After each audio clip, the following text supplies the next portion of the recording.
pleasant good afternoon and welcome to Lone Star Conference College Baseball as we get set for Game 4 between West Texas A&M University and the St. Mary's Rattlers here at Wilder Park in Canyon, Texas. Sun-splashed afternoon as we get set for this one. It will continue to warm up as we get later into the game today.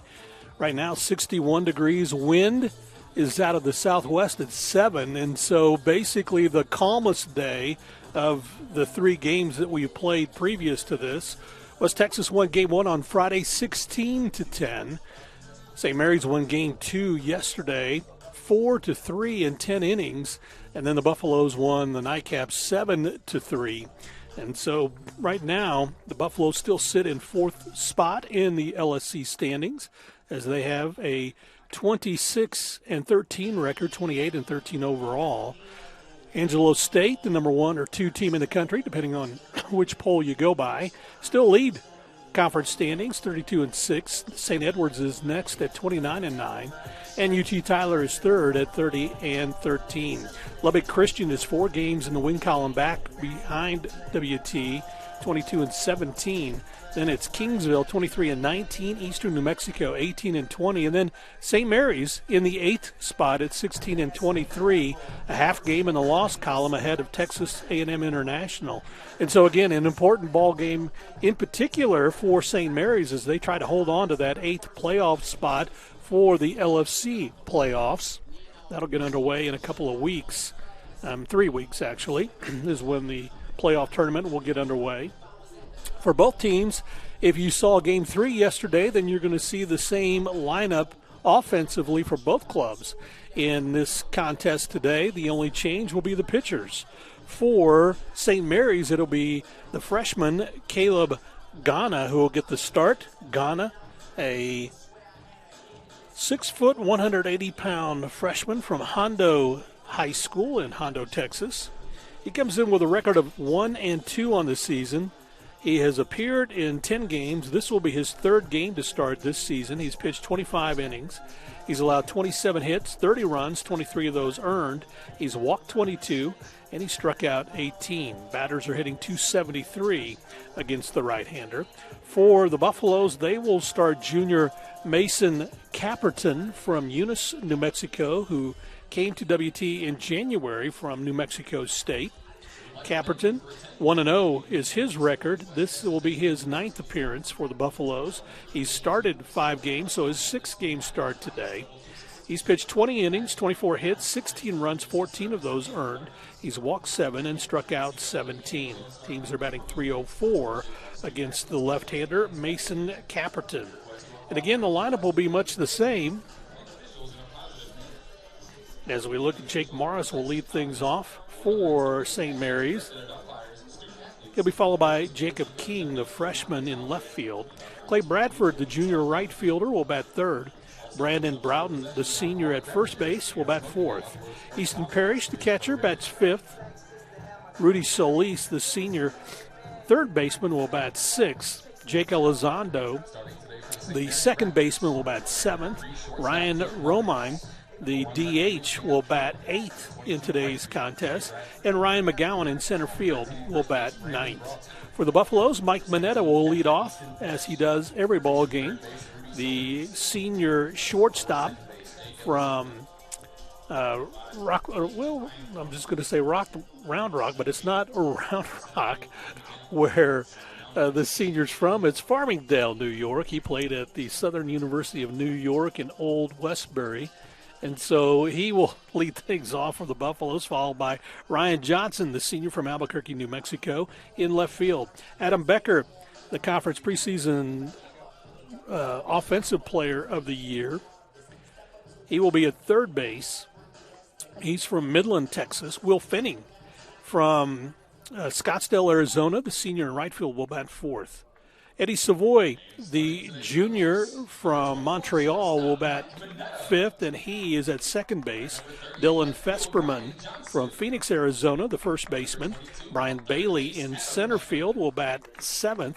Glenn Nerona from Calgary, Canada, will bat as the DH. He will bat 8th. And Dave Jensen from the Netherlands will be the catcher for today and will bat 9th. Again, the Buffaloes come in with a record of 28-13, 26-13, and sit in fourth in the LSC, while St. Mary's 16-23 in the LSC, and again in that eighth spot, they will come in with an 18-23 overall record. So again, should be a good matchup for this one today. We'll see how it plays out, but first we'll take this time out and be back after this on the Lone Star Conference Digital Network. WT student athletes drink low-fat chocolate milk post-workout because it helps replenish and restore muscles quickly to their peak potential.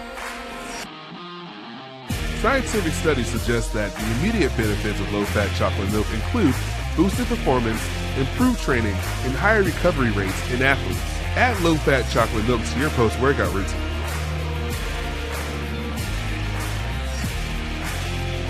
Go Bucks!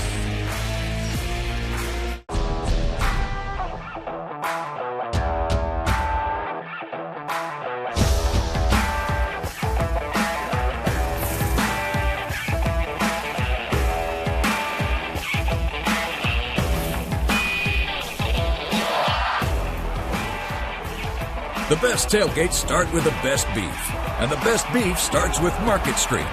Market Street, where we do beef the best.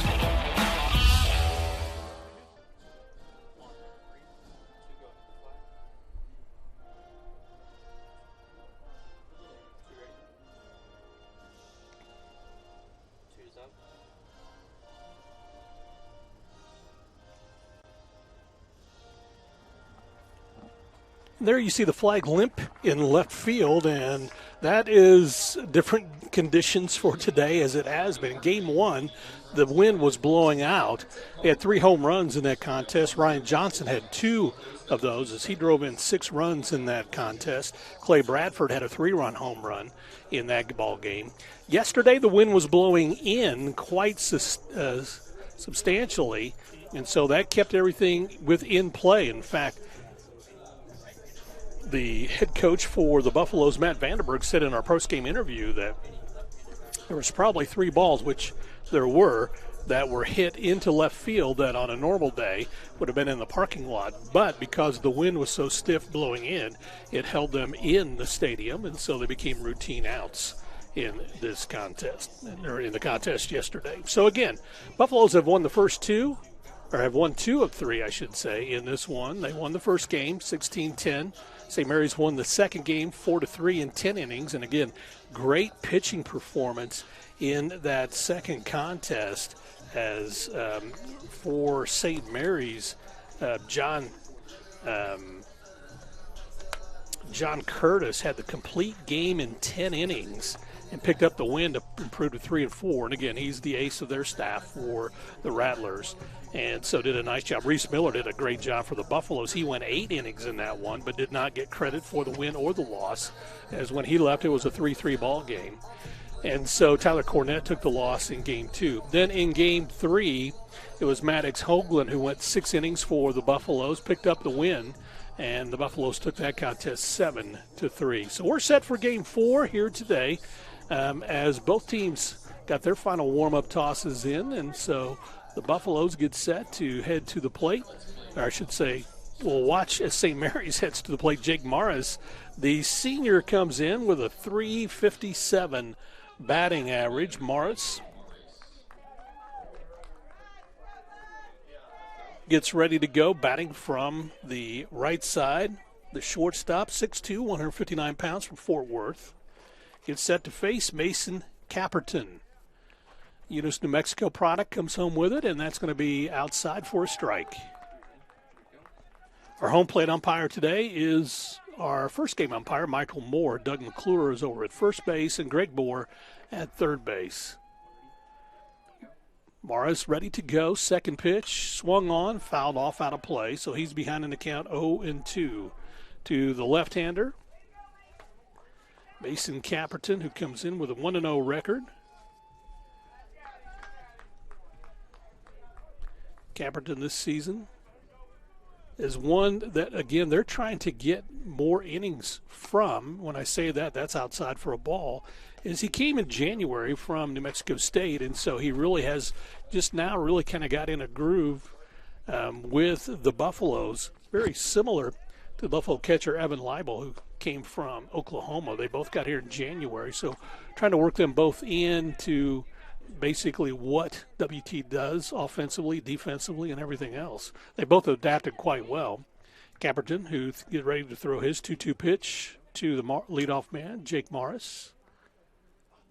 And he swings, and he's a strikeout victim. And so Morris is out number 1 for strikeout for Mason Camperton. And again, the left-hander comes in and just got over the top of the bat on that one for Jake Morris and records out number 1. That brings up Jacob King, the freshman in left field. King from San Antonio Reagan High School, batting from the right side, looks at a strike on the outside corner.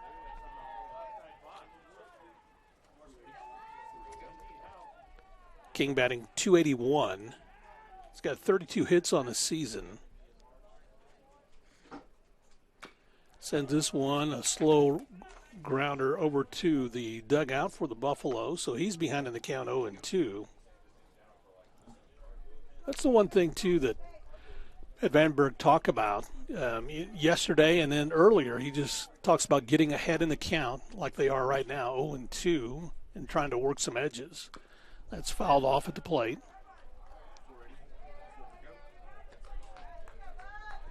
Keeps the count at 0-2. Clay Bradford in the on-deck circle.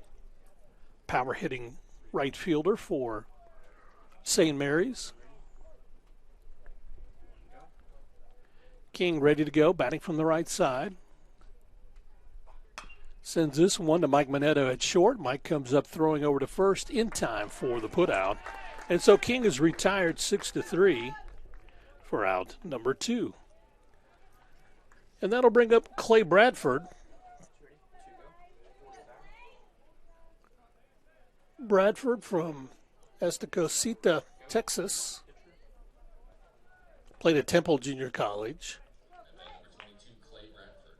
He's in his second year with the Rattlers. 6'4", 190-pound right fielder. Looks at strike 1. Bradford batting .392. He's their power hitter. This is his 154th plate appearance. Takes a swing, comes up empty, down in the count 0-2. Bradford with 60 hits on the season. He's driven in 40 runs. He's walked 19 times and struck out 38. Pitch outside corner just misses. Nice framing by Dave Jensen. Buffaloes, Dylan Fesperman at first, Eddie Savoy at second. Mike Mineta, the shortstop, and Adam Becker at third. Ryan Johnson in left. Brian Bailey in center. Will Finning in right. And Dave Jensen behind the plate. That's a slow roller hit down to Fesperman, who comes up and throws that back to his pitcher, Mason Camperton.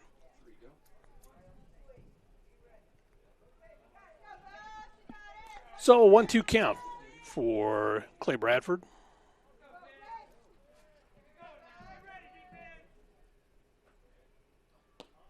Inside corner just drops at the last minute. Evens the count at 2-2.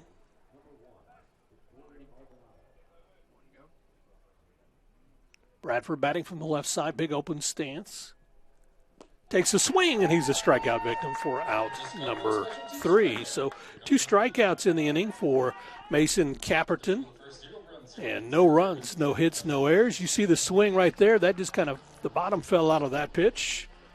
And Bradford couldn't stop the bat. So no runs, no hits, no errors, nobody on base. We played half an inning, no score. Buffalo's coming to the plate. We'll be back after this timeout on the Lone Star Conference Digital Network. Deep in the heart of Texas, the prairie lies. Bud Light, proudly brewed in the heart of Texas. We are Carpet Tech, and we are family. More than carpet cleaners, we're a team. Diving right in, not afraid to invest in our work and each other. We're killing it day in and day out, never shrinking from a challenge. Our people are 1 part passion, 1 part grit, and about a zillion parts awesome. and we are always looking to add to our family. So what are you waiting for?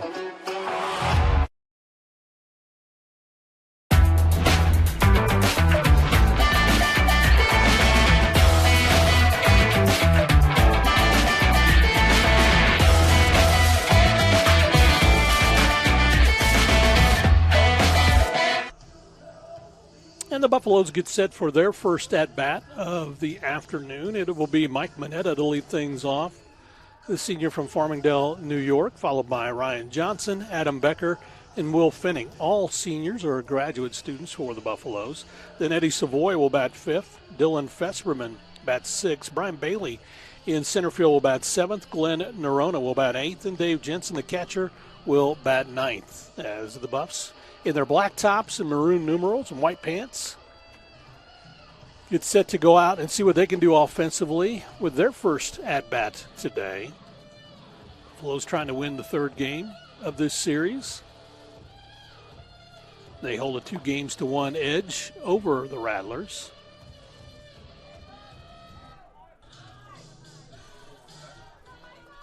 First at bat for the Buffs, number 21, Mike Mineta.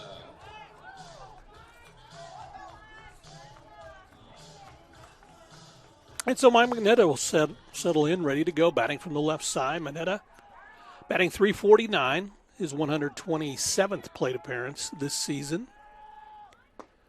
Looks at a strike from Caleb Gana. Gana, the freshman from Hondo, Texas, the right-hander.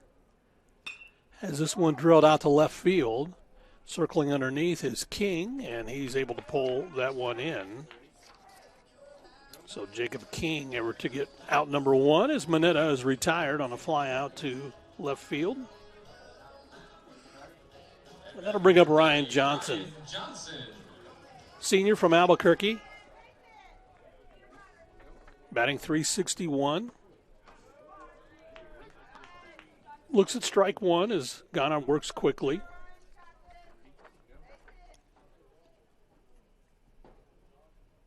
Fouls that one off the plate, so Ryan Johnson is down in the count.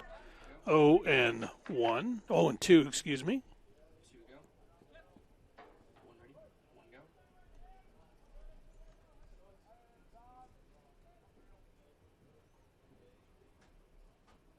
Johnson sends this to the shortstop. Kind of get gobbled up, but in time to throw. So there's the stretch. So Broughton able to stretch out and record the out. As Jake Morris throws out Ryan Johnson 6-3 for out number two. And that'll bring up Adam Becker, the All-American. Preseason LSC Offensive Player of the Year. Becker batting .459, his 171st plate appearance. Batting from the right side, Becker stands in. First pitch, off-speed pitch. That's a good pitch. He was out in front of it.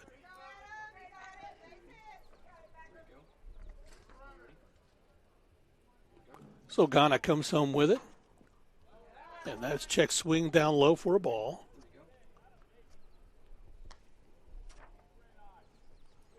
Might have handcuffed their catcher, Easton Parrish, a bit.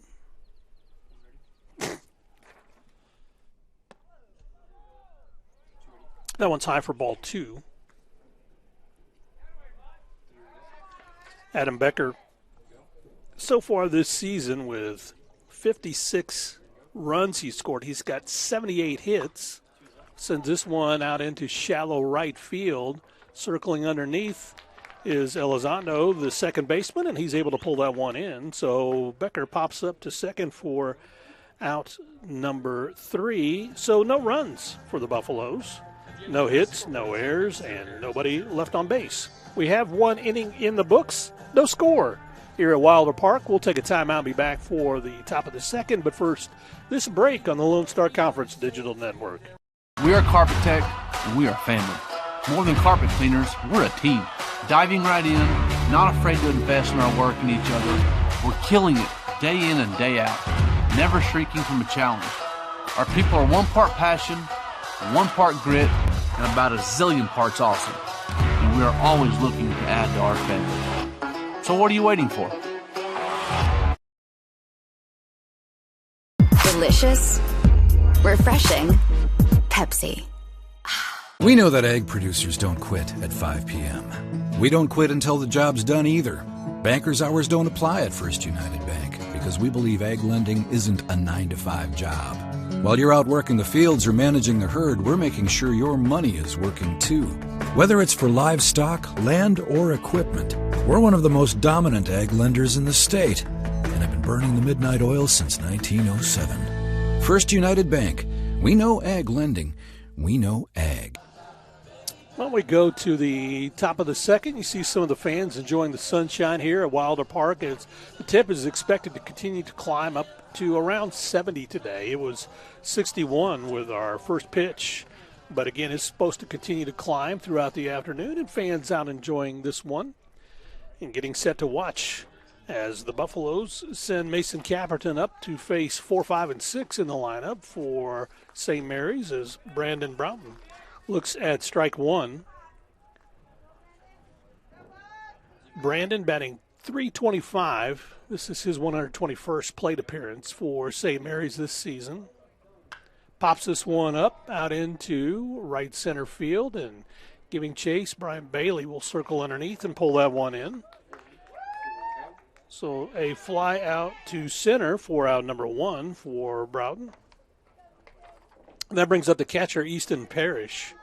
The junior makes his way to the hill, to the plate, I should say, from Lavernia, Texas, and Panola Junior College. It's his second year with St. Mary's. Looks at a pitch outside for strike one.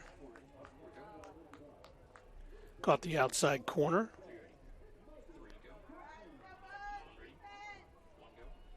Parrish batting from the left side, facing the left-hander, Caperton, and that one's going to be down in the dirt for a ball.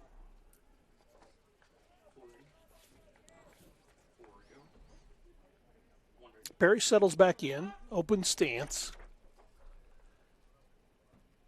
And that one hits him. He didn't even move.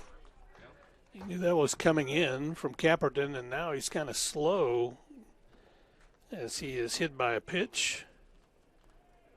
And so you watch, he didn't even move out of the way. I mean, it was obviously coming in. It was a curveball that was coming in, and so he was slow to move down the first baseline.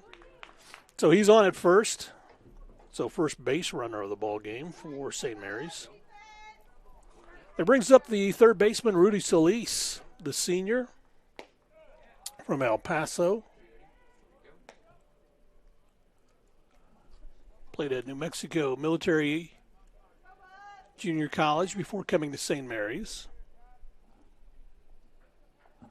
Head in the count 1-0. Pitch is low for ball two. Jake Elizondo, the second baseman, on deck. Pleasant afternoon. Be interesting to see as these guys warm up a little bit. There's a strike on the outside corner, how far the ball flies today. Of course, we kind of saw that with the Buffs at bat. As Mike Manetta kind of gave one a charge out into left center. So the 1-2 pitch is swung on out into center field. And coming on, Brian Bailey has it, tries to double up at first base.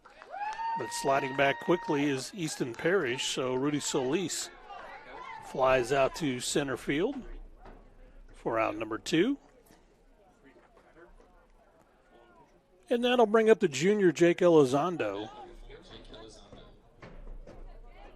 Elizondo from San Antonio, played at Temple Junior College, batting from the right side.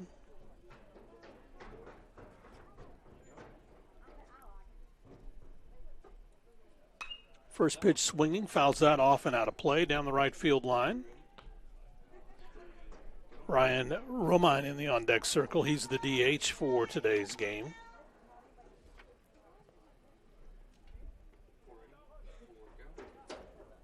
And he was in both games yesterday. Romine, freshman, really kind of getting comfortable at the plate.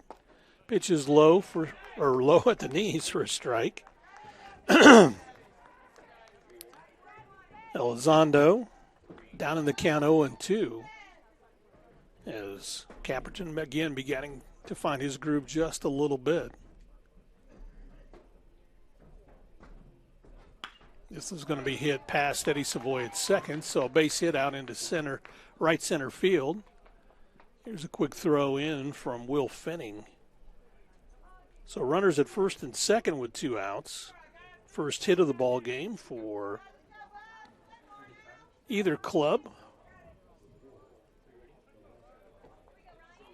And Elizondo on at first base for Ryan Romine.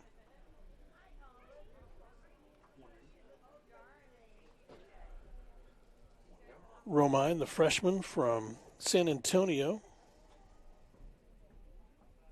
played at Johnson High School. Looks at a pitch low for a ball. Romine batting .333. This is his 13th plate appearance. He has 4 hits, most of those yesterday in the 2 games. He had 3 of his 4 hits in both games yesterday. That pitch is in there for a strike. So that evens the count at 1-1. Romine batting 8th in the order for the Rattlers.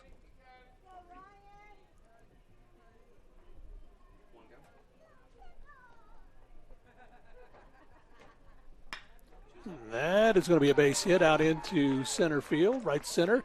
Here's the throw from Will Fenning to the plate. Not in time. Sliding in ahead of the tag is Easton Parrish.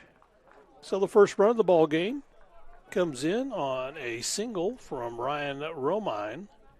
And Romine hits this one out into right center. Will Fenning comes up throwing, and Fenning with a good arm got it home, but not in time. So Romine over at first base and Elizondo over at second. Back-to-back hits. So that brings up Ryan McGowan. McGowan looks at ball 1.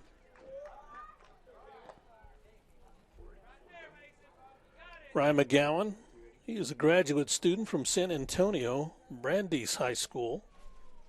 5'10", 200-pound center fielder. Has pretty good speed. Outside corner misses for a ball. So 2-0 the count on McGowan.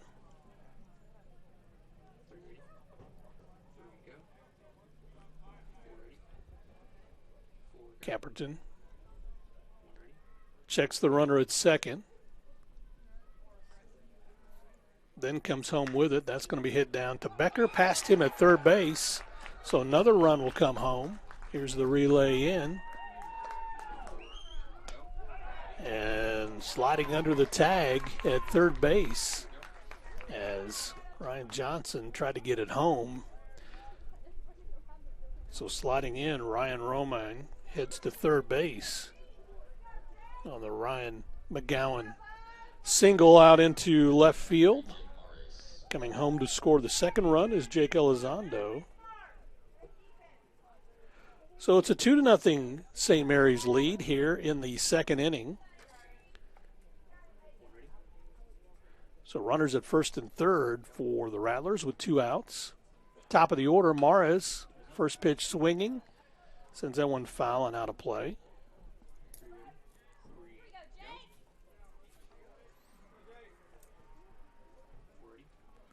Mares settles back in. He's the 7th batter in this inning to face Mason Caperton. Seeing him for the second time now. Quick throw to first base. McGowan's back.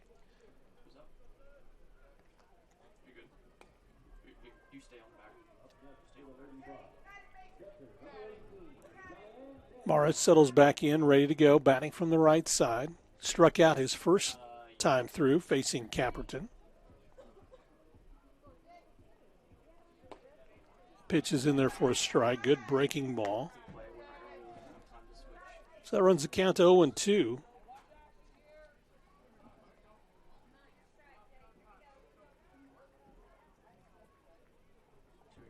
Runners at first and third.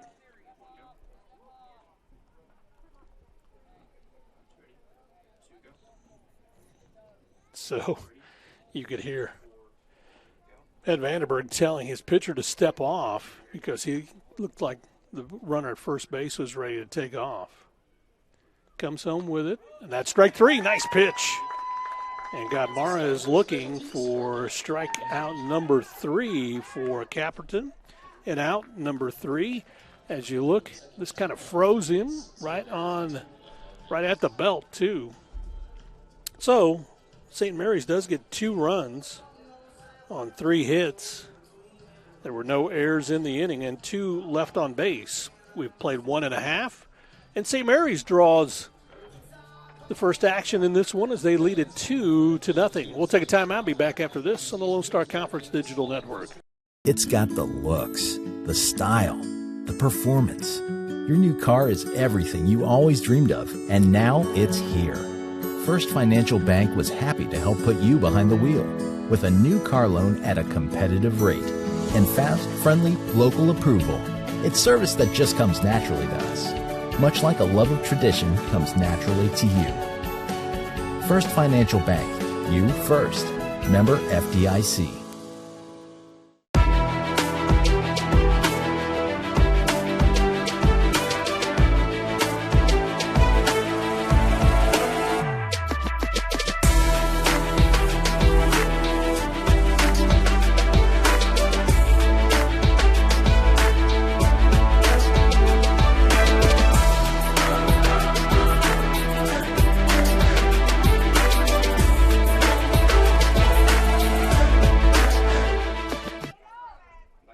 The senior from Scottsdale, Arizona, Will Fenning, looks at the first pitch, just in there for ball 1. Fenning, graduate student working on his finance master's degree.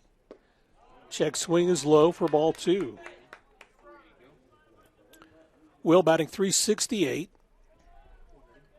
In the leadoff spot, he's hitting .581. There's a strike on the outside corner. He'll be followed by Eddie Savoy and Dylan Fesperman.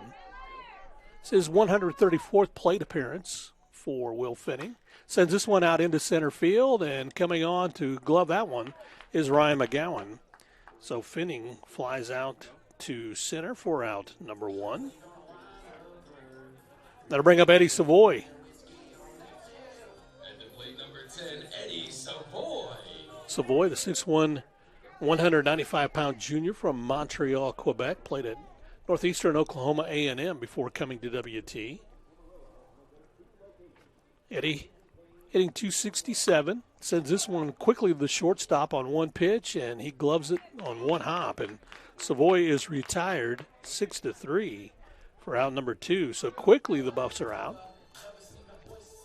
And down to their 3rd out here in the bottom of the 2nd inning. That'll be Dylan Fesperman. Fesperman, the junior from Phoenix, Arizona, played at Arizona State before coming to WT. Looks at strike 1. Dylan batting .279, his 69th plate appearance. Swings at an off-speed pitch, and he's way out in front for strike 2. So good delivery from Caleb Ghana.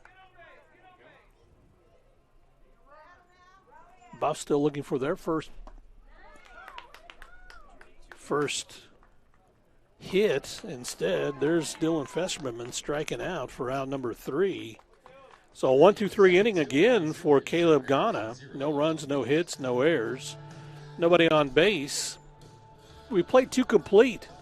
And it's a 2-0 game in favor of St. Mary's. We'll take a timeout and be back after this on the Lone Star Conference Digital Network. We live where wide open roads lead to wide open spaces, where life is lived a different kind of way. We believe that generosity should always be given, but loyalty can only be earned. Community is sacred. Integrity is learned. We believe in going the extra mile, whether it's time to work or it's time to play. But most important, we believe in doing the right thing, always. One West is the comprehensive fundraising campaign designed to fuel WT 125 from the Panhandle to the world. We will strengthen WT's impact for the Panhandle region and beyond through a historic, comprehensive campaign, raising $125 million by 2025. The campaign's 3 priorities: people, programs, and places. Now is the time to make a difference for current and future generations. One West.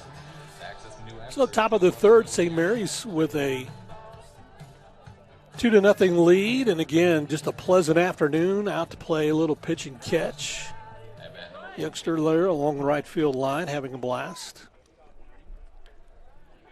And it will be Jacob King to lead things off for the Rattlers. First pitch swinging, sends that over to Mike Moneta on 2 hops. Mike over to first in time. And Jacob King, for the second time in the ball game, is retired 6-3 for out number 1. That'll bring up Clay Bradford, who struck out his last at bat.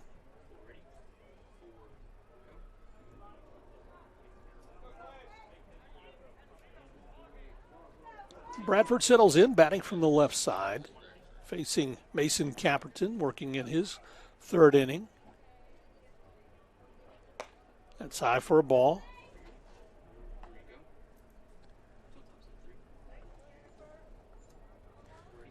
Caperton.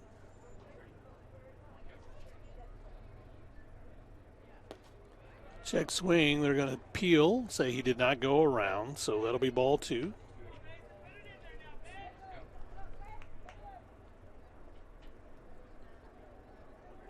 Bradford settles in. Open stance. It's going to be low for a ball 3. So he's ahead in the count, 3-0. Top of the 3rd inning. Rattlers, 3 hits in the ball game, 2 runs.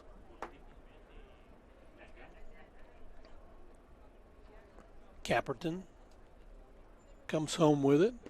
That's in there for a strike. So 3 balls and a strike with Bradford taking all the way. He'll be followed by Brandon Broughton, and then Easton Parrish, 3, 4, and 5 in the order. That's going to be popped up out into center field, and that one, they just look up and watch that one go. And again, that's the power out in center field for Clay Bradford as he gets his 2nd home run of the series. Had one on Friday night, about the same spot. This is a solo shot as he touches them all. And his first hit, as well as he just launches this one out into right center field. And Brian Bailey headed over that way, but just saw it continuing to go and ascend upward, so he watched it sail over the fence at about the 400 mark. And that brings up Brandon Broughton, who flew out to center field his last at bat. Batting from the right side. Sends this one out into center field, and Bailey will retract about 3 steps and pull that one in. So again, he flies out to center for out number 2. And that will bring up Easton Parrish. Parrish, the 2nd left-hander in the lineup.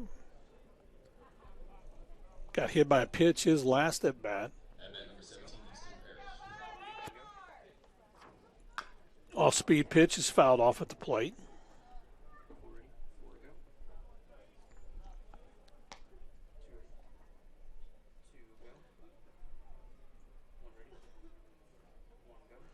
The junior from Lavernia settles in, ready to go. Got the inside corner, but just a little too inside, so that turns into ball 1. So it evens the count at 1-1. 3-0, St. Mary's now with the 3-run lead. 3 runs on 4 hits. Off-speed pitch is in there for a strike. Parrish didn't agree. So 1 ball, 2 strikes.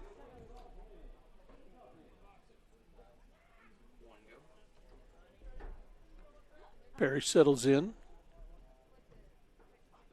That's going to be high for ball 2. Fastball just couldn't get him to swing. About at the numbers, but couldn't get him to swing.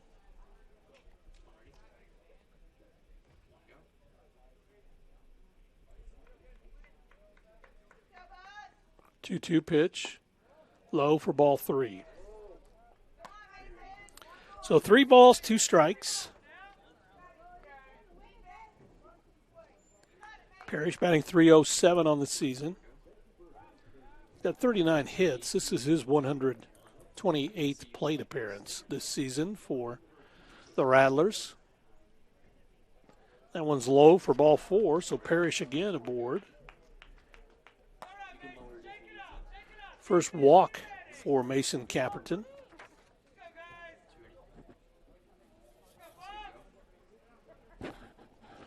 That'll bring up Rudy Solis, who flew out to center field his last at bat.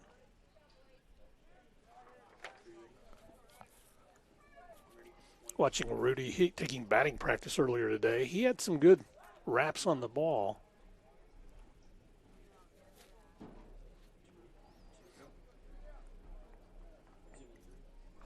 Solis, the senior third baseman, batting from the right side.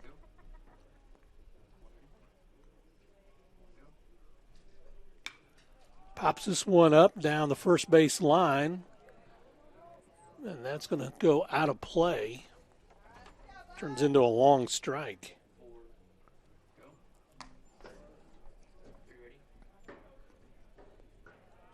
So if the wind was blowing like it was on Friday, they would have kept it probably infield. If it was blowing like it was yesterday, they would have blew it way foul.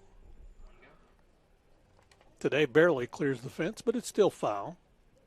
Pitch is inside for a ball.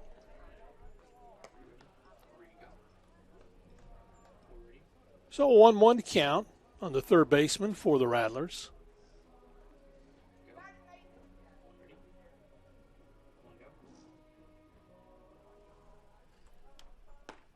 There's a strike on the outside corner.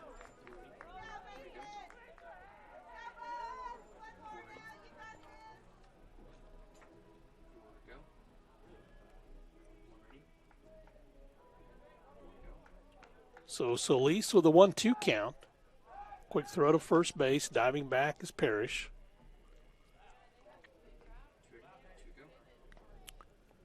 WT softball team playing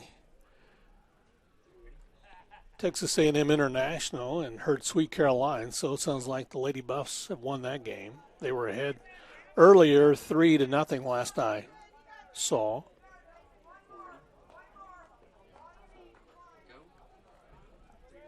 So 2-2 count for Solis.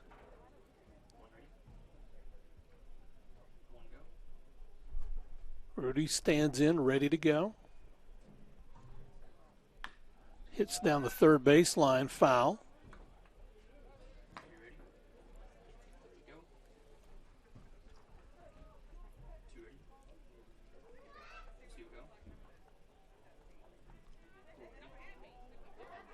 Solis, even stance in the batter's box now opens up a bit more. So the 2-2 pitch from Caperton, swung on, drilled out into right field.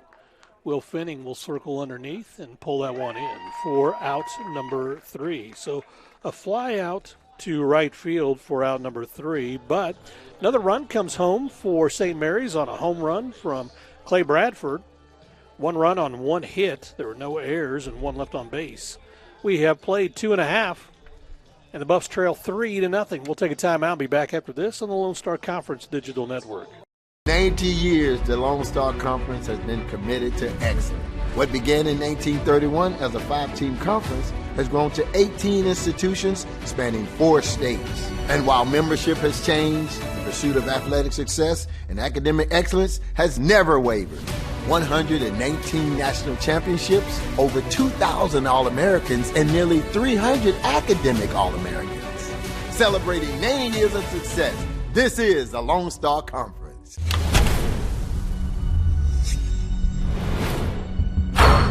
This is a walk-on athlete. They train longer, put their heart into the game. This is the passion we're built on. It's why we put our heart into creating game day with a taste of Louisiana. Walk-ons, we live for this. Well, Caleb Ghana out for his third inning of work, and so far it's been 1, 2, 3 innings for him in the first 2 innings he's pitched, as the Buffs were retired 1, 2, 3 in the first. And Will Finning, Andy Savoy, and Dylan Festerman 4, 5, and 6 in the second. That'll bring up Brian Bailey as he will lead things off, followed by Glenn Nerona and Dave Jensen.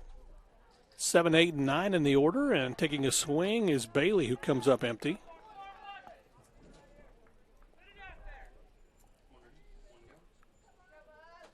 Brian batting .302, takes another cut. So he's down in the count 0-2. He's been fooled by Caleb Ghana's pitches. So the 0-2 pitch on its way. It's outside for a ball.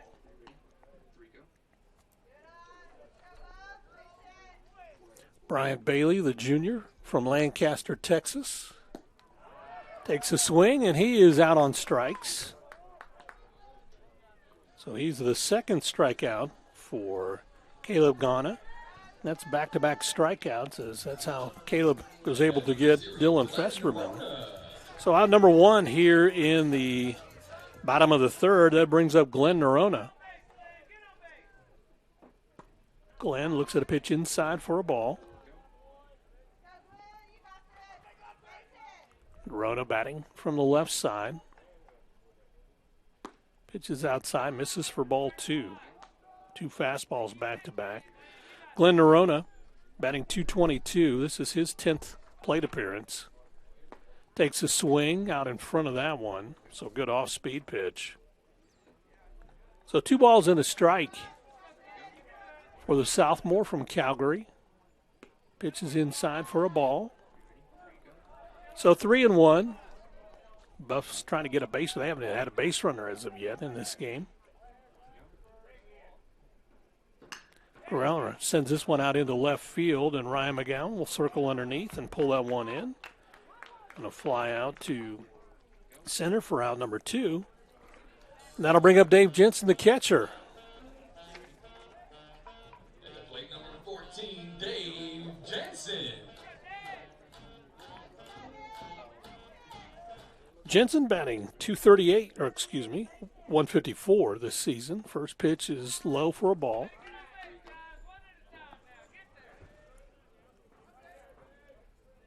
Jensen from Grummet, the Netherlands. Played at Central Oklahoma before coming to WT. He looks at ball 2 from Caleb Ghana.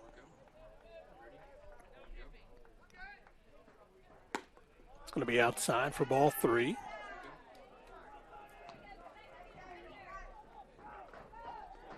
Jensen settles in, ready to go. He'll be taking all the way on this pitch. And that's got the inside corner for a strike. So 3 balls and a strike.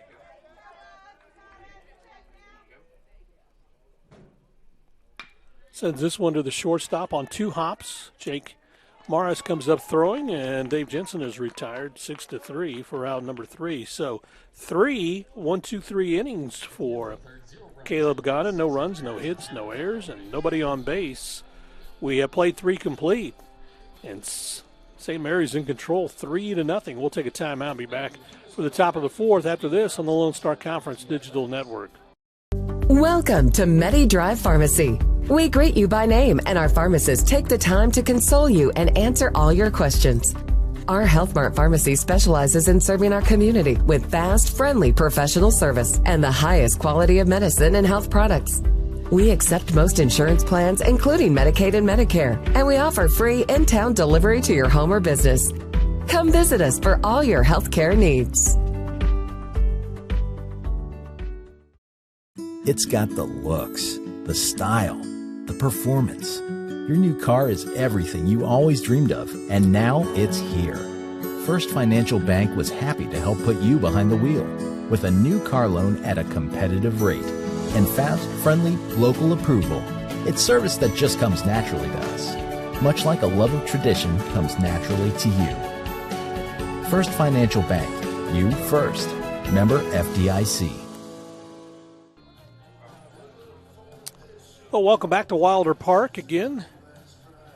We get set for the top of the fourth inning as the Buffs trail in this one 3-0. 3 runs on 4 hits for the Rattlers. No hits yet for the Buffaloes. They're still looking for their first base runner in the ball game. Kind of how it was yesterday as well before they got things going in both Game 1 and Game 2. First pitch to Jake Elizondo. Ball 1 as that misses outside from Mason Camperton. Mason working here in the fourth inning. That one's popped up out into right field. Will Fenning back, and then circles underneath and pulls that one in on a long fly out from Elizondo. It's out number 1.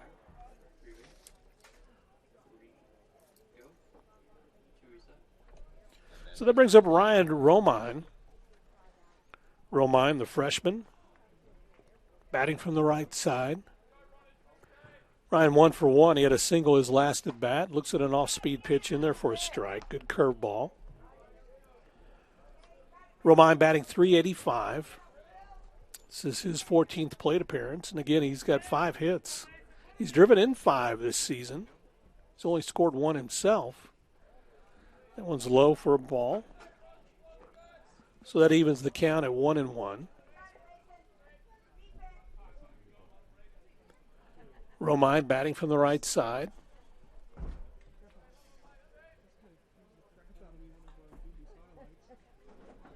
Looks at a pitch on the outside corner that misses for ball 2. So 2 balls and a strike. Ryan McGowan in the on-deck circle for the Rattlers. That one's inside for ball 3.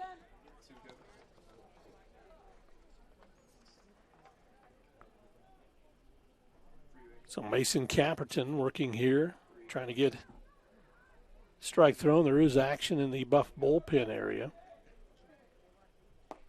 And that's strike 2. Nice pitch from Mason Camperton.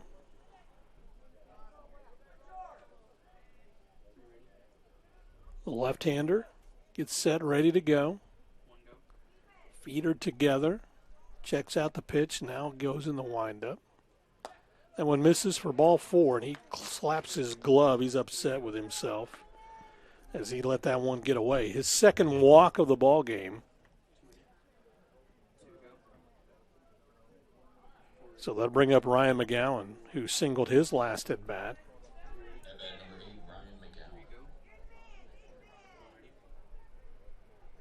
So McGowan batting from the right side, hitting .244. 1 for 1 at the plate. He had a single his last at bat. Looks at a pitch outside for ball 1. McGowan, who had a sharp hit right past Adam Becker at third base. His last at bat, settles in. Set a pitch low for a ball. So 2-0 the count on the center fielder for the Rattlers, and time called by Dave Jensen. He wants to walk out and visit with his pitcher. And it's a slow walk. So with that, you wonder if he's giving time to the bullpen to get ready. And Kenny Dean, we'd like to say thanks to Kenny Dean State Farm for being a proud partner of WT Athletics for great service and great rates. Give Kenny Dean a call at Kenny Dean State Farm in Canyon. So McGowan settles back in, close to the plate. 2-0 pitch misses. Yeah, there's a late throw to second base, and it is in time. It was a late steal attempt by Ryan Romaine. I think he kind of stutter-stepped. Dave Jensen double-clutched, then was able to get the throw to second base to Mineta, who was able to tack him out. So Romaine is retired, and you see Dave double-clutch and then still gets it there, and I'll change it. It was Eddie Savoy who was on the bag at second base. So Romaine is retired 1-4 for out number 2. There's a strike for Ryan McGowan. So that runs the count to 3-1. Maybe what Mason Caperton needed, too. There's outside corner, strike 2. Nicely done. Caperton trying to work the edge on that one. McGowan settles back in, even stance, batting from the right side. Caperton comes home with it. And that's going to be a little looper out into right center field. So back-to-back hits for Ryan McGowan. And he's aboard for the second time in this ball game. 3-0. The Rattlers lead here in the top of the fourth. And we go to the top of the order, Jake Morris.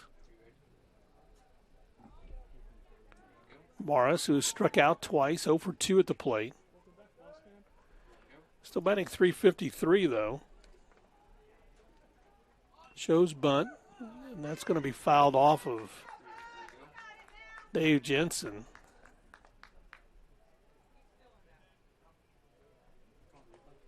So we'll watch this one as someone is just fouled off of his hand. He didn't get his glove on it. It got hit his right hand, his throwing hand. He's trying to squeeze some life back into it. He'll walk over and talk to his coach.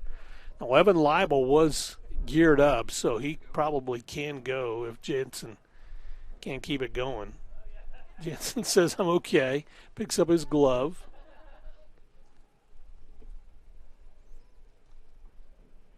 So we'll know 1 count on Jake Morris. Shortstop will settle his way back into the batter's box.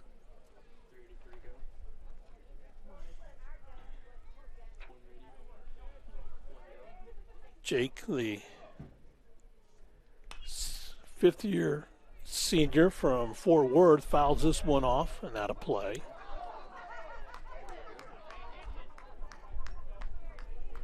Some guys over there playing pitch and catch, and that one bounced right by him. So an 0-2 count on Morris. See if Mason has his out pitch right here, is able to strike out Morris for the third time in the ball game. That one's popped up down the right field line, giving chase. That's going in. No, and able to get over there, Will Fenning. Nice job as he glided over there to take that one out on a fly out to right field as Morris is retired for out number 3. No runs on one hit. There were no errors in the inning and 1 left on base. We have played 3.5, and St. Mary's has the 3-0 lead. We'll take a timeout, be back for the Buffs. Bottom of the fourth at bat, but first this break on the Lone Star Conference Digital Network. For a onside kick, landed on my knee pretty hard and ended up fracturing my femur. I ended up having to go back and have surgery. Even the day after I had surgery, I was back in the clinic here. It's nice to have people help me rehab at a caliber of what I'm used to feeling like I can do. One thing that I really liked was having the access to the turf, because that's what I'm used to playing on. Now, I mean, it feels like nothing had ever happened. You have a choice of where you can go. This is one of the best places in Amarillo.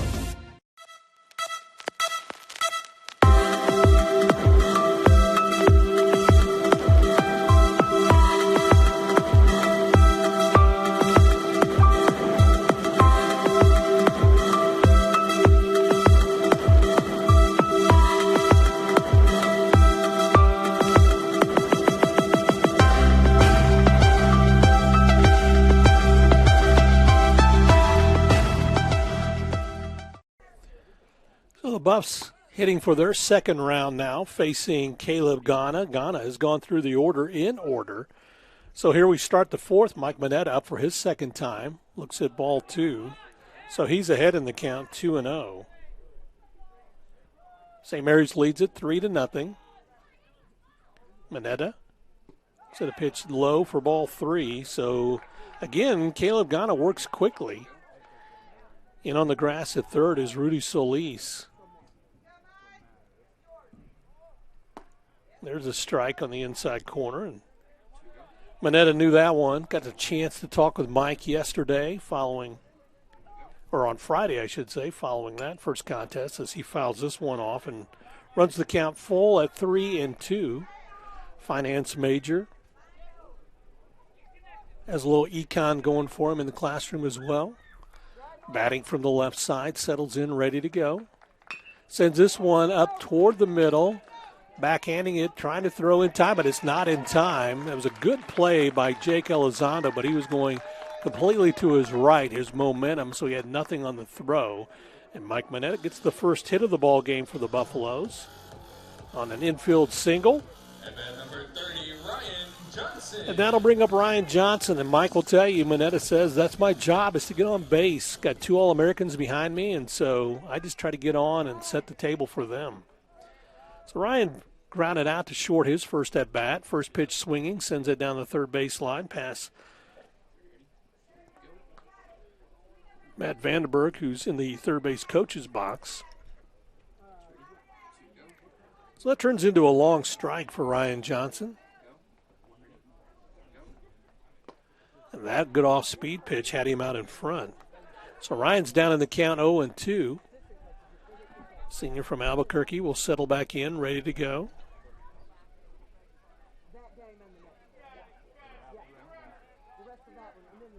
Johnson. Set a pitch high for a ball.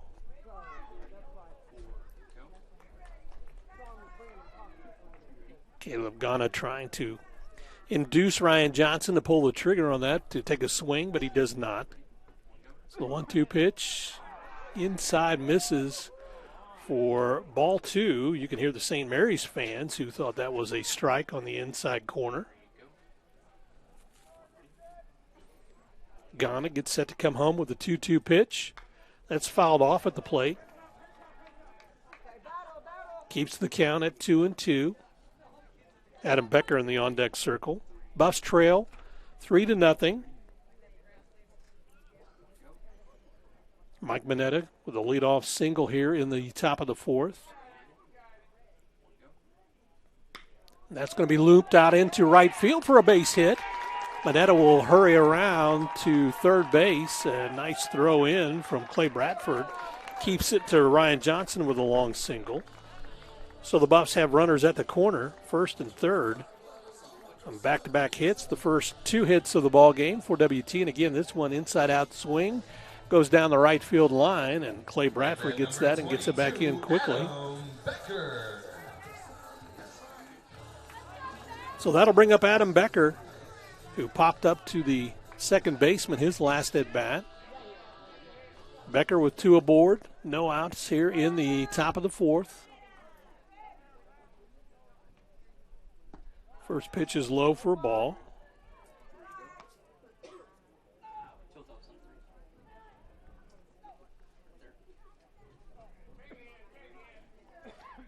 Ghana checks the runner at first, and Ryan Johnson comes home with it.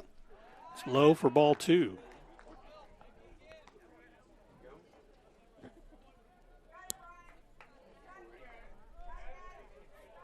Becker settles back in. Senior from Midland, batting from the right side. Sends this one off the pitcher's leg. Goes right to the second baseman. Not in time for the double play. They better check the pitcher, too, because that bounced off his leg pretty hard. Nice play by Jake Elizondo, who recovers and picks up the ball, tosses it to second for Jake Morris. Jake to Jake. Morris, though, couldn't get anything on the throw. So you watch right here as, again, off the pitcher, Elizondo to Morris, and Morris has to sidestep the sliding Ryan Johnson. And so that allows Adam Becker to get on first base on a fielder's choice. And 1 run comes home, so the Buffs now trail 3-1.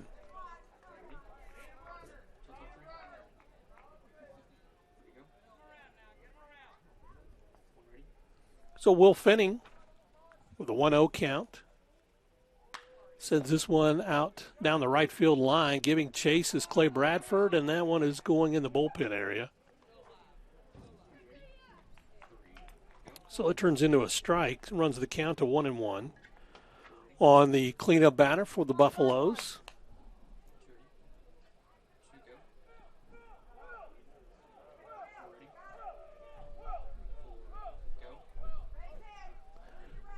Fenning settles in, ready to go. Batting from the right side. 366 at the plate. Down the third base line, and that, they called that foul. That one, it kind of looked like it bounced on the fair side of third. However, Matt Vandenberg's not arguing too stringently, so again, turns into a long strike.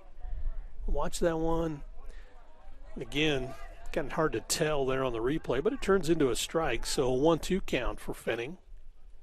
Sends this one up the middle right at the second baseman, who gets the line shot and able to get Adam Becker out at first base. So a double play, a different way, a line out for Fenning to the second baseman for out number 2, who throws out Adam Becker at first base for out number 3. So the Buffs do get a run on 2 hits. There were no errors in the inning and no one left on base. We have played 4 complete. St. Mary's holds the lead in this one 3-1. We'll take a timeout and be back for the top of the 5th. But first, this break on the Lone Star Conference Digital Network. One West is the comprehensive fundraising campaign designed to fuel WT 125 from the Panhandle to the world. We will strengthen WT's impact for the Panhandle region and beyond through a historic, comprehensive campaign, raising $125 million by 2025. The campaign's 3 priorities: people, programs, and places. Now is the time to make a difference for current and future generations. One West. When you choose natural gas, chocolate chip cookies get a little tastier. Homes get a little cozier. Bank accounts tend to put on some weight. Towels get fluffier. Showers stay hotter for longer. And our blue planet gets a little greener. When it comes to choosing energy that's clean and efficient, nothing else could be more American. Atmos Energy, your natural gas company. Well, welcome back to Wilder Park. New pitcher for the Buffaloes is Justice Hayes. And Justice comes in. He came in relief yesterday. The Arlington, Texas native. Played at Carl Albert College before coming to WT, the right-hander. Gets a couple of pitches there. He came in yesterday and place of Maddox Hoagland in a ball game. He pitched really well in the final inning yesterday. He'll face Jacob King, Clay Bradford, and Brandon Broughton, the 2, 3, and 4 batters in the lineup. And joining us here in the booth, Lucas Kinsey, my broadcast partner, and just got done with the Lady Buffs, and they come away with a nice win. Yeah, it was, Bryce. West Texas A&M 8-0. They complete the weekend sweep over Texas A&M International and the Lady Buffs.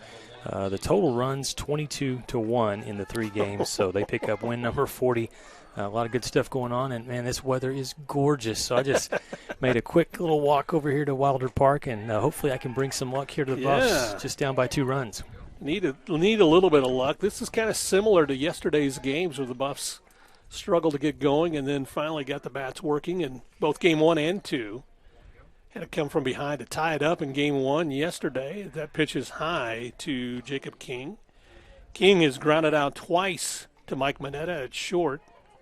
So he's 0 for 2 at the plate. 276 is the batting average. Just checking the box score here real quick, Bryce. It looks like St. Mary's also, they've left some runners on base as well. They have line shot to Adam Becker. Gets it, comes up throwing in time. Man, that was a hard hit to the third baseman for the Buffaloes, but Becker stays with it and throws out Jacob King 5-3 for out number 1. So that'll bring up Clay Bradford, who on his last at-bat smashed a home run to the 400 mark in right center field. So 1 for 2 for Clay as he improves the batting average to 394. This is the power hitting right fielder for the Rattlers.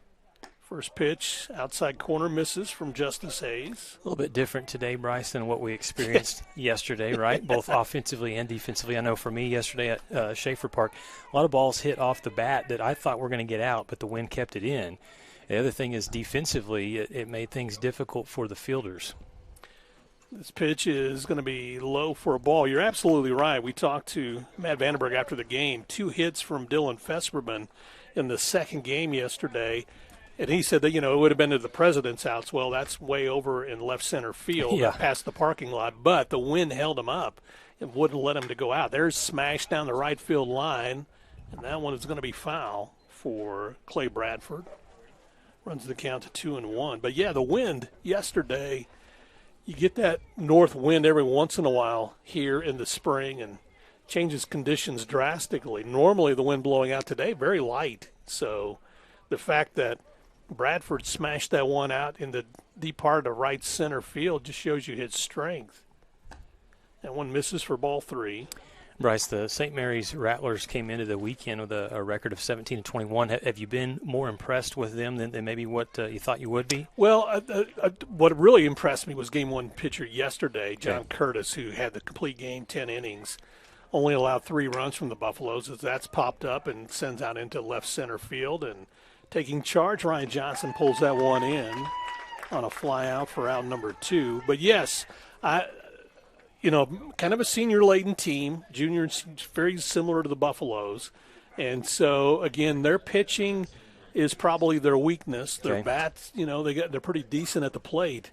But the thing is, they need some wins in this series to stay in that 8th playoff spot right now. And so they're only a half game in front of International. And so there's a strike to Brandon Broughton. And just covering a lot of different Lone Star Conference sports, you and I both throughout the season, you could make a case that baseball is maybe the most difficult in terms of the overall competition from top to bottom. Well, if you ask, as that one's drilled down the third baseline foul, if you ask Matt Vandenberg, and we have on several occasions, he'll tell you, right now, of course, Angelo State, either 1 or 2, depending on what poll you look at, they're in front. But everybody else is right there. And there are 2 through 10, anybody can win at any given time.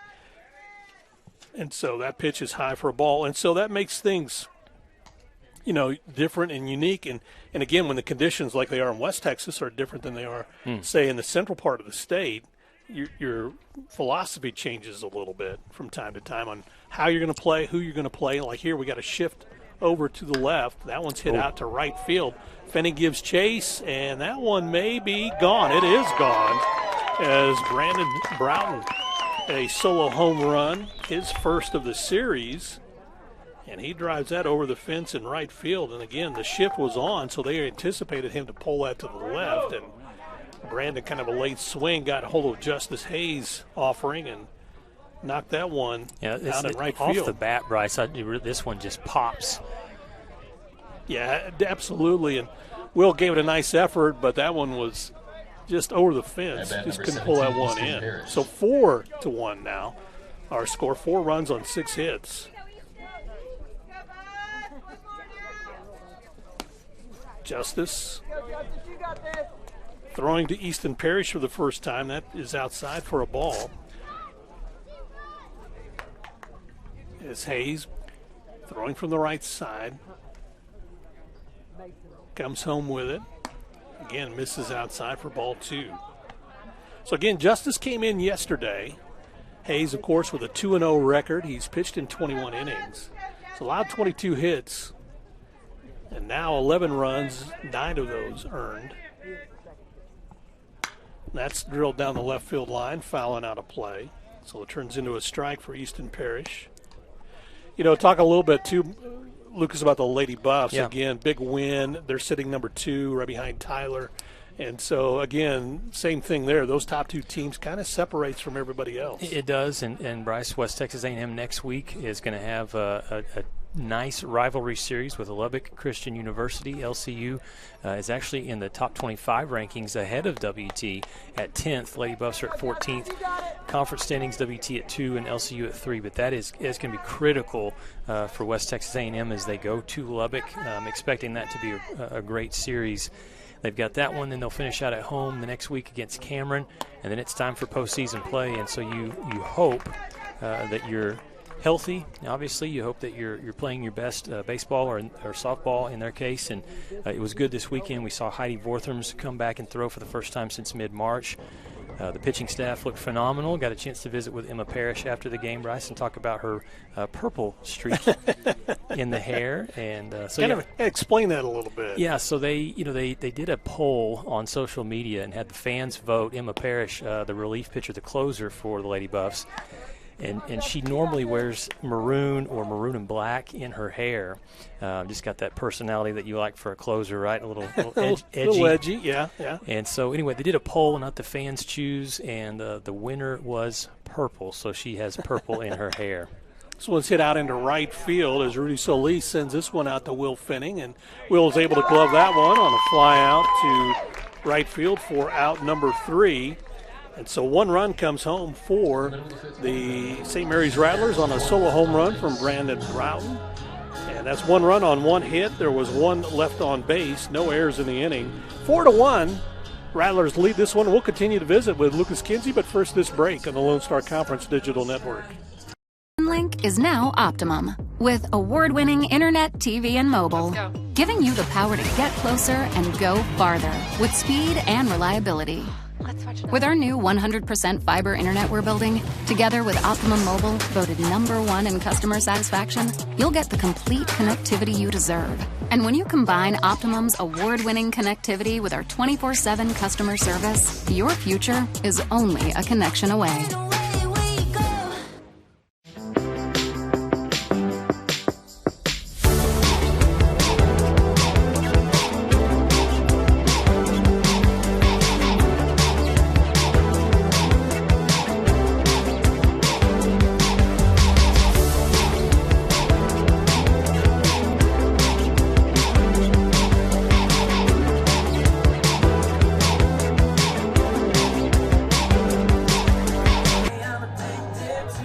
Some of the fans who, again, enjoying the sunshine here. As temperature continues to warm up. It was 61 when we started out.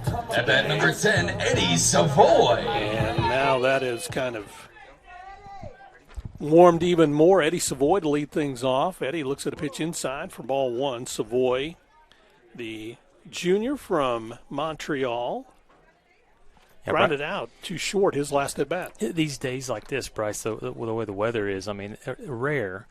So we just hope that we're doing a softball or a baseball broadcast whenever there's weather like this, because, again, it doesn't come often. Well, you talked about after this pitch, this one's going to be sent out to right field, and Bradford will settle underneath and pull that one in. And that's kind of what Caleb, gotta give him credit. He's induced a lot of flyouts in this game so far. So there's another one for round number 1. You talked about the Lady Buffs getting set to head to Lubbock. The men, of course, will be in Lubbock next week, too, for an important 4-game series. Lubbock right behind WT in that 5th playoff spot. That pitch is inside for a ball to Dylan Fesperman. Well, and Bryce, you and I know this. LCU, WT, no matter whether it's played in Lubbock or it's played in Canyon, no matter what the sport is. I told Kent Johnson before, if we had a chess team and it was LCU and WT, it would be intense, man. It would. And people would be intensely watching as well. Again, the nice thing about that series is the fans kind of travel fairly well depending on where it is, and so that makes it interesting. 3-0 for Dylan Fesperman, and that one got the outside corner for a strike. Dylan taking all the way. You mentioned, Bryce, the Buffalo batters to this point have been popping up several times, and give credit to the pitching staff as they're going to be a walk drawn there, and hopefully the Buffs can do something with the runner on first. But so far that's kind of what you've seen from the hitters, is just not able to push things through with solid contact. You know what's been interesting in this series, you asked me while we were in the break about St. Mary's and a little bit about them, and the thing is, I've noticed that the batters in this game today, in this series, it's taking them a little longer to kind of get going in this series. So either credit St. Mary's pitching as Brian Bailey shows bunt, and there's strike 1. And so it's just taken them, it seems, 4 or 5 or 6 innings really to kind of get the bats warmed up and ready to go. It's going to be in the dirt for a ball. Dylan Fesperman over at first base via the walk. So the Buffs, no base runners at all until the fourth. Got 2 hits, got a run in that inning. Now this is their first base runner in this inning, and that's going to be a ball. Yeah, at this point, I mean, you just had a walk drawn, and so if you're WT, be patient, make the pitcher throw strikes, get runners on. You know, that's the thing, and the Buffs batters will talk about that. Patience is the thing they're trying to continue to work on. They want to look at a lot of pitches, as that one's low for a ball, and that's the other advantage, I think, especially in college baseball. The more pitches, obviously, and pro too is the same way, but the more pitches you get the pitcher to throw, the more they tire and wear out, and so you're trying to be very patient. That one's got a strike on the corner as Brian was going to throw the bat, but instead it runs the count full. 3 balls and 2 strikes to the speedy outfielder for the Buffs.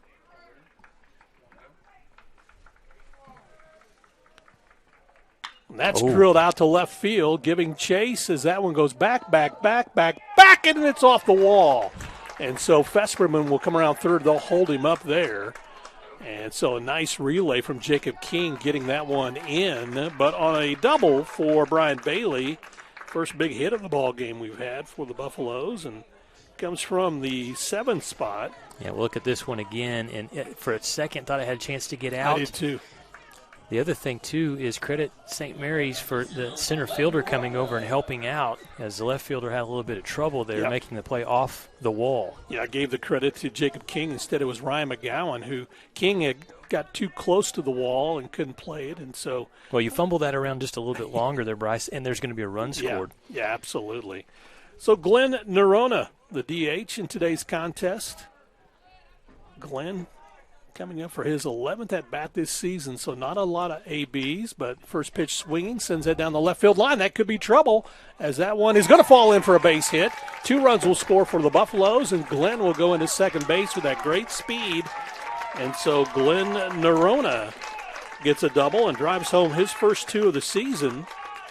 Check that. That is his second 2 runs he's driven in this season. And so, again, this one just trouble because it popped up, and the left fielder was playing more toward left center. And so, yeah, he kind of goes opposite field there. The left-handed hitter there does for WT.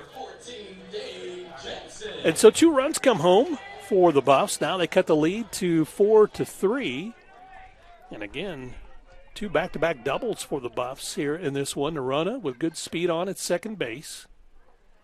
Dave Jansen looks at a pitch down in the dirt, looking to see if anybody's up yet in St. Mary's bullpen. And again, the Buffs have, and there's going to be a quick trip to the mound for head coach Aramis, as he will go out and visit real quick. You know, and again, that's been the thing in this series. The Buffs, for Coach Aramis, I don't know how many pitchers he has that he can still bring in. A lot of freshmen have been pitching in this series, and so he has nobody up working right now. But, again, that's the key, obviously, if you can get into the bullpen. And Matt Vanderberg will tell you that the more you get into the bullpen, the better off you are. And so now they just got somebody heading down to start warming up. And so Aramis just trying to buy some time here for Caleb Ghana and the infield. Yeah, he's going to send Matt Bundy, it looks like, 6'4", junior, transfer from Blinn Junior College, and he'll start throwing out in the bullpen. So Bundy has not pitched in this series as of yet. And so, again, but had 4 pitchers used on Friday. Only had 1 in Game 1 yesterday, but in Game 2 they had 4 pitchers. So 9 different pitchers pitched so far. Now make it 10 here with Caleb Ghana as he faces Dave Jensen, who is ahead in the count, 2-0. Dave from the Netherlands trying to get a hit. Good swing, but a good fastball from Caleb Ghana. And that one's kind of moving a little bit to the outside, and got to keep your head down and try to drive that one toward first base. So Ghana checks the runner at second, then comes home with it. And that one is on the outside corner for a strike. So Dave Jansen, the Buffalo catcher, has a 2-2 count, checks with the umpire to make sure it's the same. They both agree, and so he steps back in with that even stance. batting 148. Dave looking for a hit right here. And off-speed pitch got away from the catcher. He's going to get there. He's going to get to first base, and so a break for the Buffaloes. He's heading towards second. They're going to throw there, and here comes the double steal, and Glenn Nerona gets home to tie this one up, and a nice play. Dave Jensen did not hesitate at first base and took off and kept going. We'll watch on the replay here as it got by the catcher. Dave, being the catcher, knows he's got to quickly get first, and watch, he doesn't even stop. And so Parrish throws to second base. It's cut off, and Nerona comes home, slides under the tag, and the Buffs tie this one up at 4. That's just great aggressive base running from both players out there, Bryce, because you could see runner at third as soon as the catcher decides to try to throw it down to second, he was gone. And I'll just say thank you, or you're welcome, sir, yes. as I come over, and the Buffs tied absolutely it up. Appreciate it. And so, again, the Buffs able to tie this one up here in the bottom of the 5th. And that's going to be Mike Mineta heading this one out into left field. And gloving that one is Jacob King. So Mineta flies out to left for out number 2. That'll bring up Ryan Johnson. We saw Ryan Johnson on Friday's game. Back-to-back home runs. Yeah, I was about to ask you how impressive he's been to watch this season, Bryce. He's kind of quiet from the standpoint, hitting in that 2 spot, and you got Adam Becker following you. And then the other big bats that usually follow, either Fenning or Corey Schmidt or Eddie Savoy or Dylan Fesperman. That one's inside. But Ryan Johnson batting .363, still in the tops in the league, not only in batting average, but also in slugging percentage and on base percentage. And so, again, he does the things like try to get on to set the table for Adam Becker. And so his last at-bat, he had a single. Got doubled up, though, on a double play, not the traditional way. But anyway, he does a nice job at the plate, very patient batter. That pitch gets away from the catcher, but Parrish runs it down, and so staying at first base is Dave Jensen. And you're starting to see a little bit of control issues here from the mound for St. Mary's. Yeah, Ghana, who's pitched, the first 3 sailed through the first 3 innings, 1, 2, 3, no problem. 4th inning, the Buffs kind of rough him up a little, but now here in the 5th, it's beginning to go. And that pitch is inside for ball 4, so Ryan gets aboard. The second walk given up by Caleb Ghana. It's be interesting if he's left in here, because now you're facing Becker and potentially Bryce, one swing, and the Buffs could take the lead here. And there won't be that opportunity because coming out is Aramis to make the pitching change, and so that's going to be all for Caleb Ghana. We want to take a timeout. We'll tell you who the new pitcher is, but first this break on the Lone Star Conference Digital Network. Since 1933, the Panhandle Plains Historical Museum has housed the vast history of Panhandle Plains, given back to the community, and provided educational resources to those who live here. Located on the campus of West Texas A&M University, PPHM is free to all students, faculty, and staff at WT. We offer volunteer opportunities, internships, and hands-on research experience. From prehistoric times to pioneer travels, there's something for everyone at the largest history museum in Texas. Stop by and see us sometime. Oh, and don't forget, go Buffs! Energy is a glowing sphere of hot gas. It's an ocean of air. And at Excel Energy, we make it safe. It's why we train first responders. Help you identify where utility lines are buried. Sir, do not dig there. And it's why we study the flight paths of majestic golden eagles before we build a wind farm. Safer energy, people. It's all part of a carbon-free 2050. You, us, together.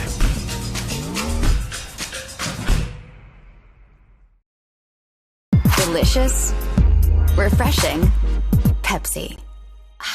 Jenkins Doors and Windows began serving the Texas Panhandle in 1927, and we take pride in being a part of your neighborhood. We don't use false promises or gimmicks. We simply offer quality doors and windows at a fair price, and we stand behind every sale. Jenkins is family owned and operated, and proudly continues the traditions of quality and excellence that started over 80 years ago. Call us at 372-4336 or stop by our showroom at 820 West 6th and let our knowledgeable staff help you pick out the perfect doors and windows for your home.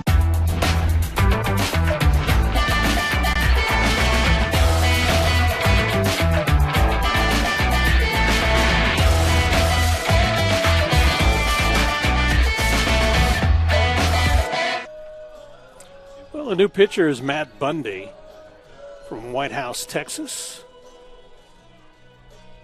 Matt comes in with a 2-0 record. This will be his 14th inning to appear in. He has given up 15 hits, 5 runs, 4 of those earned. He's walked 8 and struck out 12. We saw Matt on Friday evening. He was one of the pitchers used by Coach Aramis. So Matt comes in with runners at first and second. 2 outs here in the top of the 5th and faces Adam Becker. Not an easy task. Becker hitting .453, tops the LSC in batting average. Off-speed pitch, nicely done inside for a strike. Got the inside corner. That's some good confidence from the pitcher there. I mean, your first throw and you're going to go something off-speed there, and it was good. Bundy, a junior. Played at Blinn College. Checks the runner at second, then comes home with it, and that's going to be outside for a ball. Good save by the catcher as well. That gets past. WT's got runners on second and third. And the thing about it with Adam Becker, just workmanlike, just approaches the at-bat the same each and every time. Takes a big breath right there, then steps in and has that open stance. All-speed pitch is lifted high in the air into left field. Giving chase is Jacob King, who settles underneath it and is able to make that grab. He got under that one. Had he not, that would have been out in the parking lot. So Adam Becker flies out to left field for out number 3. But the Buffs do get 3 runs on 2 hits. There were no errors in the inning and 2 left on base. We have played 5 complete. We're tied at 4. We'll take a timeout and be back on the Lone Star Conference Digital Network. Since 1933, the Panhandle Plains Historical Museum has housed the vast history of Panhandle Plains, given back to the community, and provided educational resources to those who live here. Located on the campus of West Texas A&M University, PPHM is free to all students, faculty, and staff at WT. We offer volunteer opportunities, internships, and hands-on research experience. From prehistoric times to pioneer travels, there's something for everyone at the largest history museum in Texas. Stop by and see us sometime. Oh, and don't forget, go Buffs!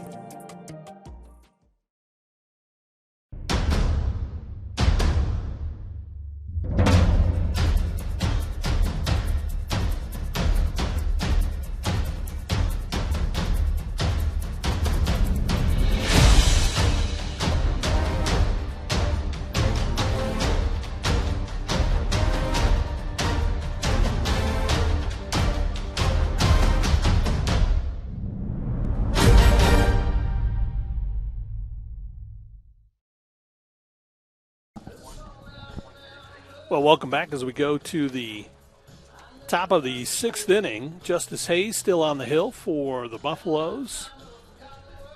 And he'll get set to face the bottom of the order, Jake Elizondo, Ryan Romine, and Ryan McGowan. 7, 8, 9 in the lineup for St. Mary's, now in a 4-4 ball game. St. Mary's 4 runs on 6 hits. The Buffaloes 4 runs on 4 hits. Justice Hayes came in relief of Mason Caperton. Pitched that 5th inning and throws a strike to Jake Elizondo. Let's see if those runs give the pitcher a little bit more confidence and a little, get a little breathing room. I talked to Maddox Hoagland yesterday about the offense for the Buffaloes as this pitch comes in and got the outside corner but misses for a ball.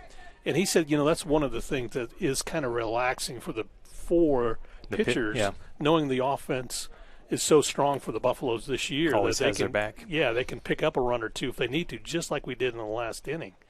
Swinging, strike 2. Elizondo, who singled and scored back in the second, he flew out to right field in the fourth. Elizondo, the junior, batting from the right side. That one's low for a ball. But, yeah, that's the big thing is the offense helps them, he said, to relax just a little bit. And so, and again, Caperton, who was in line to pick up the loss, now with a 4-4 ball game. Justice Hayes is in line to possibly get a victory. It's going to be in the dirt. So 3 balls, 2 strikes on the second baseman for the Rattlers.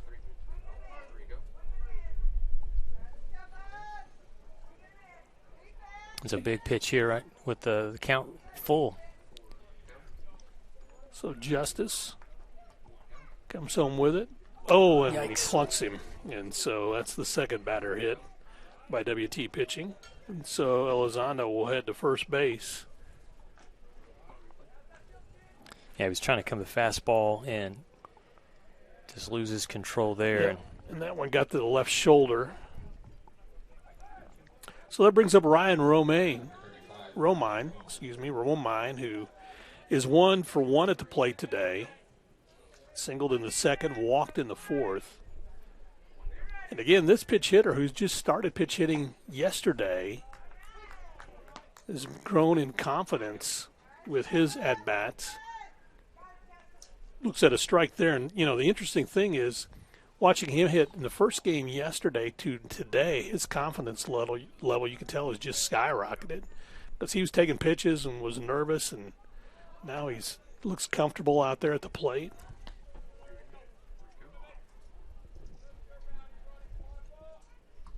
Romine from San Antonio, played at Johnson High School. And there's lots of freshmen and sophomores on this roster for the Rattlers. A lot of freshmen, especially pitchers. Inside corner misses for a ball. Good attempt from the catcher there to frame it. And St. Mary's actually has quite a few from Central Catholic High School in San Antonio. So that's been a good recruiting venue for them. This is fouled off and out of play. Yeah, that San Antonio area obviously has grown so much over the years, and the weather's beautiful there, Bryce, and so the sports, obviously baseball, softball, soccer, all those sports popular, and a lot of players get out there. It's a lot different than up here in the winter sports. There's a base hit to right field, and so Romine gets aboard with a single. Fenning throws it in quickly, and again, you see the strength of Will Fenning's arm as he gets that quickly to Adam Becker. Just a reminder out there, right as he throws that ball. My land. Don't try to get an extra base. And the thing is, of course, Ryan Johnson has a good arm and left too, but Will Fenning has got like a gun that will always go one hop either to third or home plate, and it comes like a laser. And so, again, coaches are aware of that, so they make a decision whether to send anybody or not. Ryan McGowan is 2 for 2 at the plate today, 2 singles, shows bunt, lays it down. So Becker comes up, throws over to first in time for the putout. That's a really nice play for Becker there. On the run, has to make the throw quickly, sidearm, and it was right on the money. And offensively for St. Mary's, Bryce executed just like they wanted there. They moved the runners over to second and third, and there's only one out. So they get, and that may be all for Justice Hayes. In fact, Corey Hall is signaling to the bullpen. So we are going to have a pitching change here with the Buffaloes and St. Mary's tied at 4 here in the top of the 6th.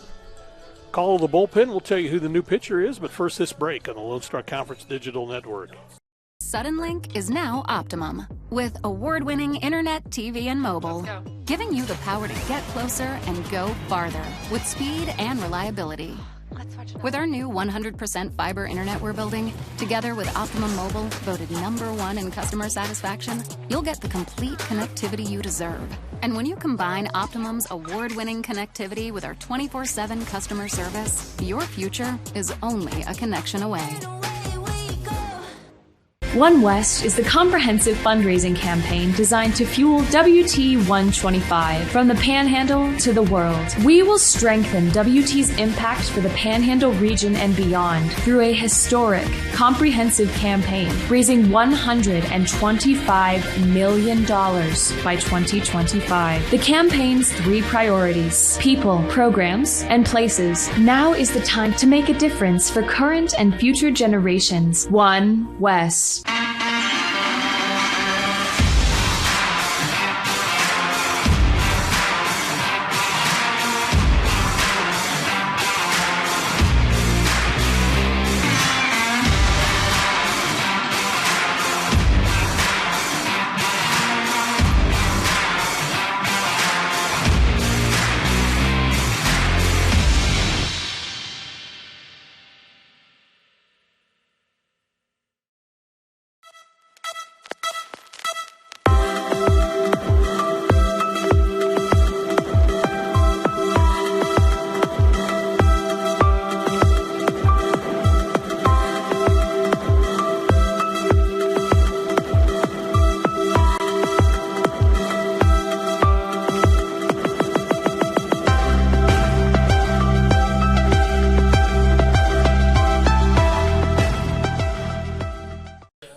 Buff pitcher is Brandon Berdone, the junior from Plano who played at Connors State before coming to WT. Brandon this season has pitched in 8 innings. He's allowed 19 hits, 16 runs, 14 of those earned. He's walked 9 and struck out 7. And so Berdone, who was used a lot last year, has been struggling with his control a bit this year. So he's getting an opportunity here to show Corey Hall and Matt Vandenberg that he's got his control in check and ready to go as he comes in relief with the runners at second and third, 1 out here. And top of the order, Jake Morris. Morris is 0 for 3 at the plate today. He's struck out twice and flown out to right field. Morris batting .350 on the season. Really good leadoff hitter with good speed. Shows bunt. There's a strike on the inside corner. This is interesting offensively what St. Mary's wants to do, with the runners at second and third, and there's only 1 out. So showed bunt, pulled it back, but still got the strike call. Good fastball, good power pitch from Brandon Berdone.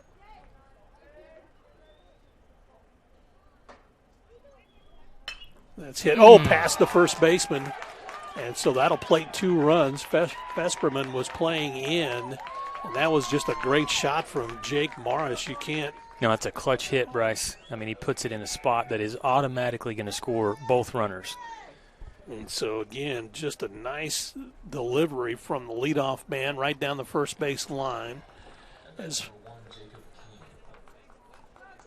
Dylan Vesperman was playing off the bag but on the grass. And so that got on him quickly. So St. Mary's regains the lead 6-4 on a 2-run single from the leadoff man, Jake Morris. Jacob King now at the plate. He looks at a pitch outside for a ball. So now if you're WT, St. Mary's has regained the lead, and you've got to concentrate here and not let this thing stretch into, an inning where it's 4 or 5 runs. Get out of it right now, just down by 2 if you can. Well, again, you're top of the order with Morris now. If they check him at first, that was a high throw from Berdone. Nice job by Vesperman to keep that from going back to the fence. You got 2, 3, and 4 coming up, and you only have 1 out. And so, again, Berdone checks the wristband. And so Brandon getting set, ready. They check the runner at first. Berdone comes home. Runner off with this pitch. That's fouled off and out of play. So Jacob King batting .274. He also is 0 for 3 at the plate today. He has grounded out twice to the shortstop, Mike Manetta, and then once to third base. Adam Becker threw him out. Buff's best case scenario here is a double play ball. Quick throw to first. Morris was leading that way and then dove back. So Berdone letting him remember that he's aware he's on first. Wants him to stay fairly close, but he takes that 4-step lead off the bag.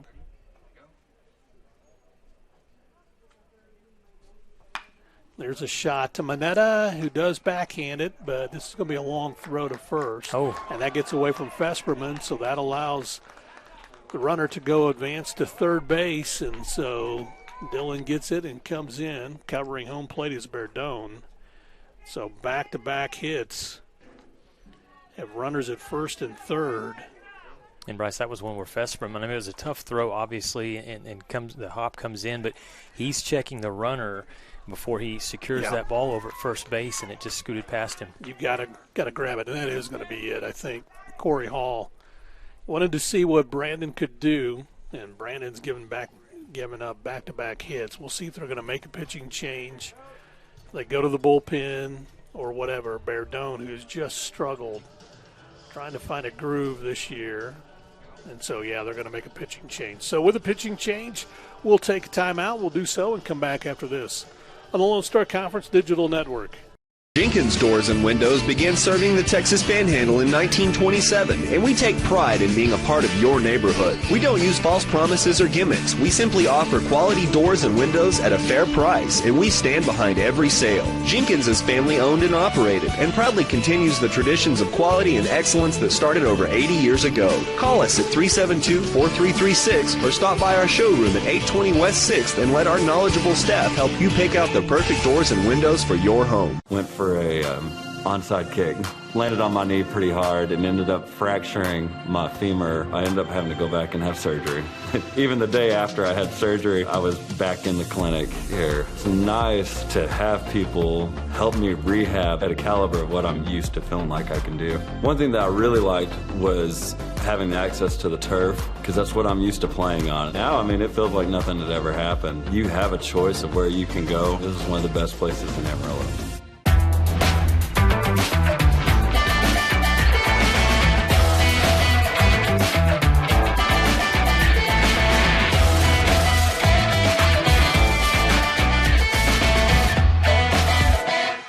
Welcome to Shimon Dental Group, where every day we're excited to see our patients and treat them like family.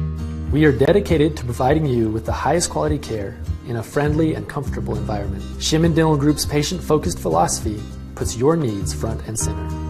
We are constantly investing in leading-edge technology. Innovations that speed the treatment process and improve aesthetics. We're expanding the breadth of our cosmetic and restorative services through training to provide the best possible outcomes. Just with the level of commitment that they show to taking care of my family and I, it's absolutely unmatched in this town, so I've been very happy with them. Brightening smiles for more than 3 decades. Contact Shimon Dental Group for your appointment today. Well, welcome back to Wilder Park. New pitcher in the lineup is Justin Pringle for the Buffaloes. Justin comes in with that, or Gavin, comes in with a record of 7-1, pitched in 28 1/3 innings. He's allowed 34 hits, 18 runs, 16 of those earned. He's walked 15 and struck out 25. Gavin, first time he's been used in this series today, and that was kind of the anticipation that he would come in if needed in a cleanup situation. Bradford, a big batter, Bryce, 6'4". To throw home, not in time, and so a double steal works. Scores another run, and that's going to be one that Vandenberg's not going to be thrilled about. He's not, Bryce, and it came out of the catcher's hand, and it skipped. It hit off the turf there in the infield, and that little bit of a bounce there, I think, gave enough time for the runner to cross home plate. And this, I told you I was bringing the luck, but that was on the offensive side. I didn't say anything about the defensive side, buddy. So an error for the Buffaloes, and so there's a hit again from Clay Bradford, who drives it down the left field line foul. So a 1-1 count on the hard-hitting right fielder.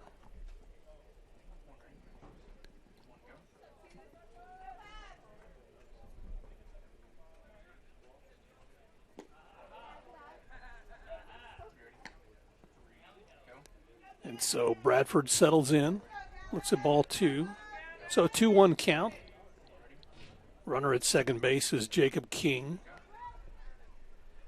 Pringle checks him twice, then comes home with it, and that's going to be a base hit. That's going to be hit out into right center field. King with good speed will round, and he'll head into home plate. And so just like that, St. Mary's scores 4 runs here in the inning as the Buff pitching has it's like every batter deteriorated. Is coming up for the Rattlers, Bryce, and they are just dialed in. And again, you watch this one. Bradford just good power, sends it right up the middle. And so that'll bring up Brandon Broughton. And Broughton, who homered his last at bat, now has Bradford aboard. And time call, that's not going to count, so a ball came free. I think it was some kids playing, possibly. Yeah, that's what it was. Some kids playing along the right field line, and that one just got free. So that pitch is in there for a strike. Brandon homered again, his last a solo home run, his last at bat. And that pushed the 4th run across for St. Mary's, and then the Buffs came back to tie it up at 4. This pitch is going to be low for a ball. Brandon, the big hitting first baseman, in the cleanup spot. They've shifted again over behind second. And so that one is inside. Of course, when Brandon had the shift on last time, this is when he went to right field with that blast for the home run. So Eddie Savoy playing just to the left of second base. Mineta deep in the hole. And that one is to Mineta. Comes up, throws to third. And they've got King, and he's going to be tagged out. So he is out. A nice play by Mineta, who goes to third. Or not King, but Bradford. Bradford is retired as he tries to go to third base. So he is 6-5 on the scoring for out number 2. That was a good play there, able to get that lead runner out. And now WT just 1 out, just got to get out of this inning. So Pringle will now face Easton Parrish, the 8th batter in the inning, to come up for the Rattlers. First pitch inside, misses for a ball.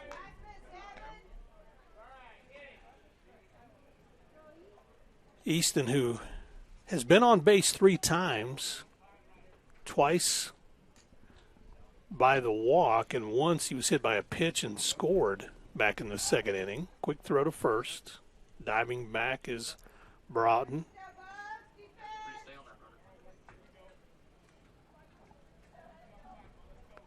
So Pringle gets set to come home with it.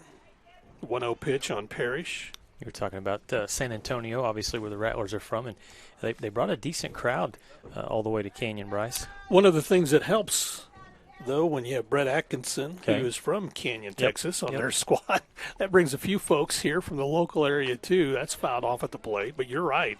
They've had a vocal group that's been here for all 4 games. Yeah, and that helps on the road. It does.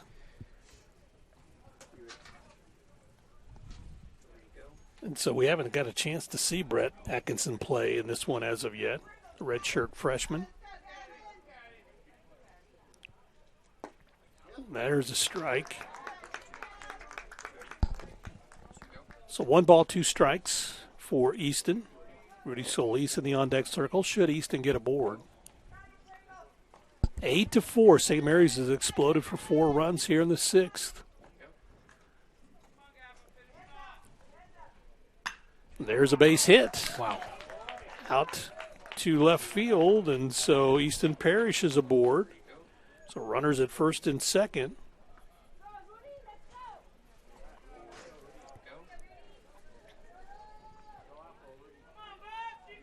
Well, Gavin Pringle trying to get dialed in, and he's struggling to do so as well.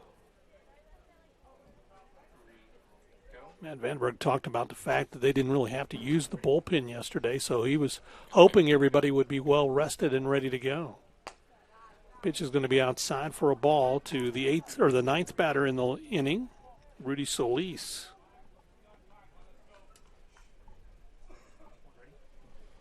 And it goes back to those extra things that allows people to get aboard. Pitch misses. Jake Elizondo, who's on deck, he got on here to start the 6th inning when he was hit by a pitch. Yeah, you cannot afford a walk in this situation, loading the bases. And we'll have another visit to the mound. This may be just to have a conversation. Have a conversation more so, since Corey Hall, the pitching coach, is going out to visit with him, and he may see something and say, well, they're all looking up. They're going to make a pitching change. So that's going to be it for Gavin Pringle.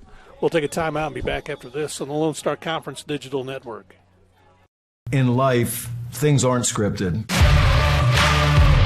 If you're an athlete, we need people like you and translate those skills to officiating.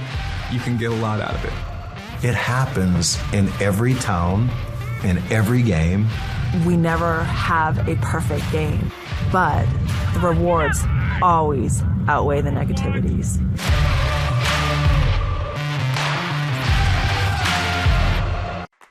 Choosing the right countertops for your kitchen can be tricky. Nowadays, there are hundreds of colors, patterns, and textures and materials that range from natural to engineered stone. Marble Depot is here for you throughout every step of the process. And yes, we do have a lot of options that might make that decision a little harder, but we're also going to ask the right questions so that you get the most out of your investment. So come by our showroom and let us help create what you've been dreaming of.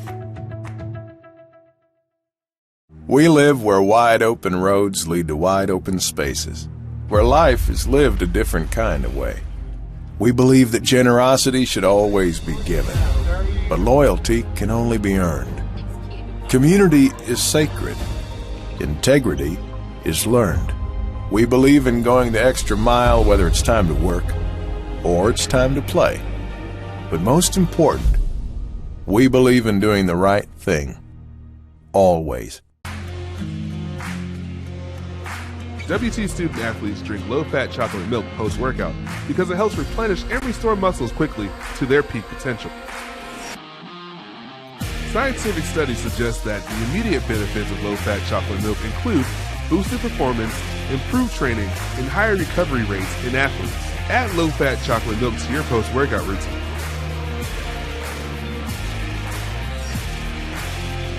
Go Bucks! Well, the new pitcher and the third pitcher here to come in relief, Douglas Rojas here in the 6th inning. Doug, of course, from Valencia, Venezuela, played at Indian Hills Community College, comes in with a record of 0-3. He's pitched in 33 innings this season. He's allowed 33 hits, 30 runs. First pitch swinging is Rudy Solis. Yeah, good heat there on that pitch. And again, Coach Hall looking for somebody, Bryce, to say, hey, let's just get us out of this inning, get the offense back on the field, now trailing by 4 runs. Got him to pop this one up down the first base line. So Solis now has the count even at 2-2. And that's what the Buffs, would like to have is some pop-ups. Give St. Mary's credit. They've been driving the ball and driving it in positions where defensively you can't do anything about it. And that's absolutely correct. They have not really hit, other than the home runs, they haven't hit very much in the air. Everything's been on the ground today. Brandon Broughton, who has flown out twice today but also hit a home run. He stands at second base right now. And that's drilled out to center field. Brian Bailey gets underneath and pulls that one in. So that ends the threat as Solis flies out to center field for out number 3, but 4 runs come across on 4 hits. No errors, or 1 error in the inning, and 2 left on base. So we played 5.5. The Buffs now in a hole, got to dig themselves out. They trail 8-4. We're back after this on the Lone Star Conference Digital Network.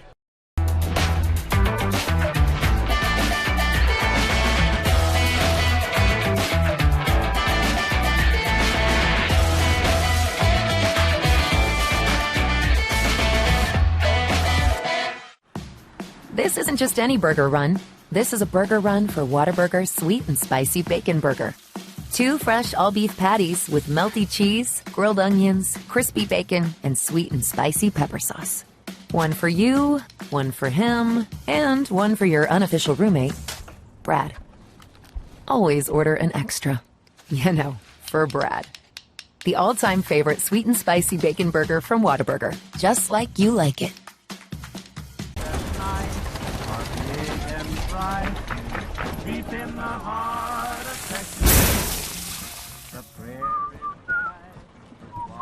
Bud Light, proudly brewed in the heart of Texas. Well, welcome back to Wilder Park as we go to the bottom of the 6th inning, and the Buffaloes need to get some offense churning. Will Fenning will lead things off, followed by Eddie Savoy and Dylan Fesperman. We go back to the 5th inning, and that shows you, too, as Matt Bundy came in to pitch. He's still in there now as he got Adam Becker to fly out with 2 aboard. And so that was a big out for St. Mary's. Kept the game tied at 4, and now they score 4. And the first pitch they hit is Will Fenning. And so Will Fenning, hit by a pitch, will head to first base. And you don't want anybody to get hurt, but it looks like he's fine, and so you'll take the base runner. As this one, dunk. So Will Fenning. That's a tough guy pose right there. That didn't even flinch, Bryce. So Will Fenning is number 2 in hit by pitchers. That's his 19th time he's been hit. Behind Ryan Johnson, who has 27 to lead the league. You know, in hit batsmen. On Friday, Bryce, I went over and watched a little bit of Canyon and Randall baseball, and I was chatting with Steve Rivera, and one of the Canyon players got hit by a pitch. Let this one finish. Off speed is inside for a ball to Savoy. And so Steve mentioned that this player for Canyon had been hit multiple times during the year, and I said, is there a skill? I mean, what, you get hit that many times. What is going on? He said the skill is just that you're tough as nails and you can stand in there and take it. So you'll notice both Ryan Johnson and Will Fenning are so close to the plate. Yeah. They protect that outside corner. Savoy sends this one slow roller to third, but that'll be foul. So that evens the count at 2-2. Yeah, fastball, 85 and up, coming at your shoulder or close to the upper body. I'm getting out of the way. Yeah. Well, I was going to say, this pitch is in there for a strike. And got him looking. And yeah, you got to swing the bat there. That's one of Eddie's tough things is to protect the plate when he gets that 2-strike count on him. And that one inside part of the plate. So first strikeout for Matt Bundy. I mean, was it a perfect pitch? Maybe not, but it was close enough where you had to swing. So Dylan Fesperman comes up. Dylan, who walked his last at bat and came around to score, looks at a strike. Fesperman batting .275. Got Will Fenning at first base. Drives this one to the shortstop, and so he underhands to second and time to first for the double play. So St. Mary's good defense gets them out of trouble as Fesperman hits into a 6-4-3 DP for out number 3. No runs, no hits, no errors, and nobody left on base. We have played 6 complete. St. Mary's in need of a win here to stay in that 8th spot in the playoff chase. They lead it 8-4. We're back after this on the Lone Star Conference Digital Network. Welcome to Shimon Dental Group, where every day we're excited to see our patients and treat them like family. We are dedicated to providing you with the highest quality care in a friendly and comfortable environment. Shimon Dental Group's patient-focused philosophy puts your needs front and center. We are constantly investing in leading-edge technology. Innovations that speed the treatment process and improve aesthetics. We're expanding the breadth of our cosmetic and restorative services through training to provide the best possible outcomes. Just with the level of commitment that they show to taking care of my family and I, it's absolutely unmatched in this town, so I've been very happy with them.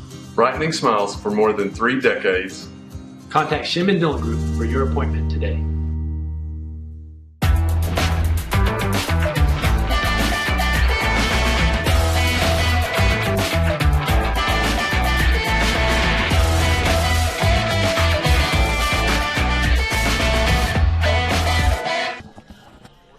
Well, welcome back to Wilder Park as the Buffaloes now send out their defense to see if they can make a stop.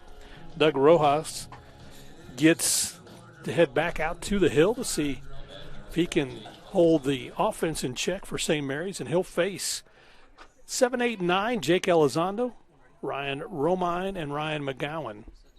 Big thanks to Luke Kinsey for joining us here, coming over from the ladies' win today over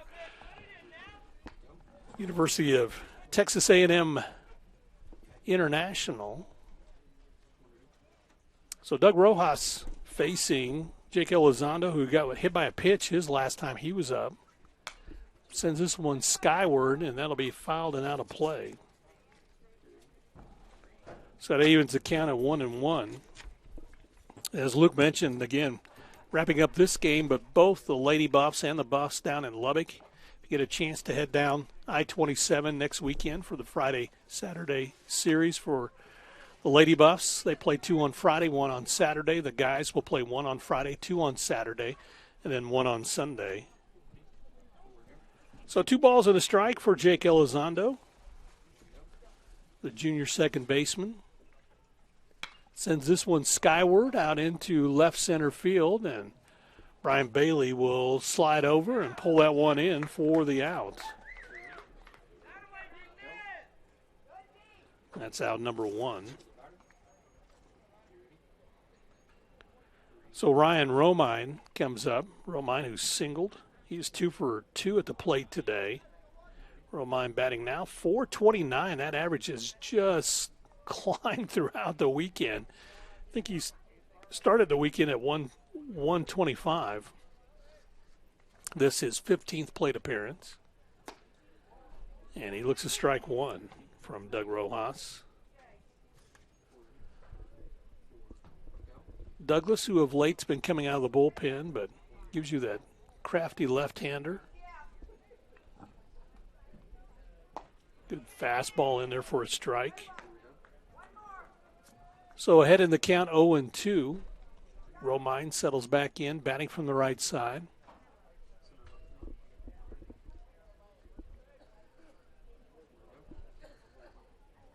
Rojas comes home with it. Got him swinging. They're going to appeal to say he did not go around, and Dave Jansen can't believe it. Thought sure that was strike 3, so instead turns into ball 1. So 1 ball, 2 strikes on Romine.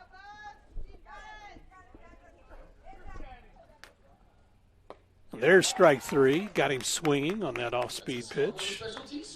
So that's Doug Rojas' first strikeout. So out number 2, and again, just a good pitch. The bottom drops out of it. Romine can't slow the bat up enough to make contact. So 2 outs here in the 7th, and it brings up Ryan McGowan, who McGowan is 2 for 2 at the plate. He has sacrificed back in the 6th inning. Pops this one up and fouled and out of play. McGowan's raised the average to 250 for the right fielder.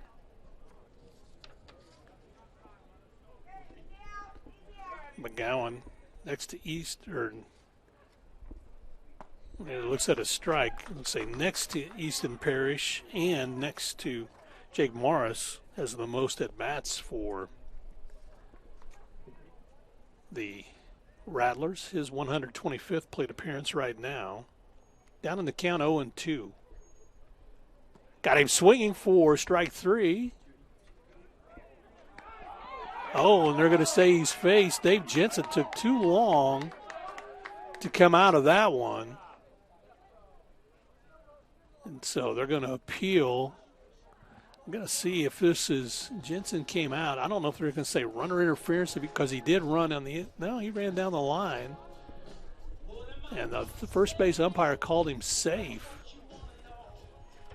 So the umpires are going to get together. And again, this is the umpire at first base who threw Matt Vandenberg out of the game yesterday in Game 1. They're looking for an explanation of what he saw. And so they're saying the runner is safe. And so credit McGowan getting down the base pass quickly. He was a strikeout victim, but ball was bobbled. Got away from Dave Jensen, and Dave really took a long time stepping out from behind the plate to throw him out. So he's aboard at first. So that brings up Jake Morris, who singled his last at bat and came around to score. Looks at a strike.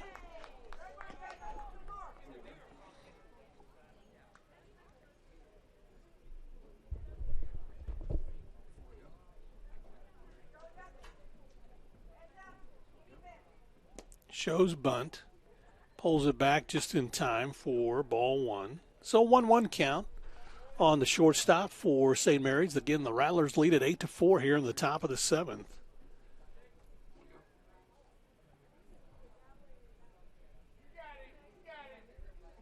Doug Rojas comes home with it. Off-speed pitch. Just misses inside. That had the batter fooled. He started to check his swing and then pulled it back. So 2 balls and a strike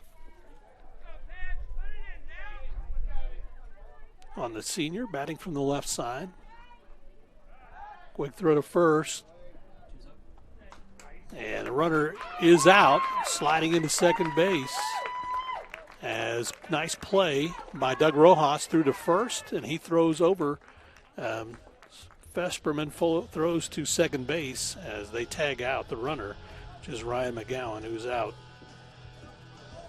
1-3-6 for out number 3.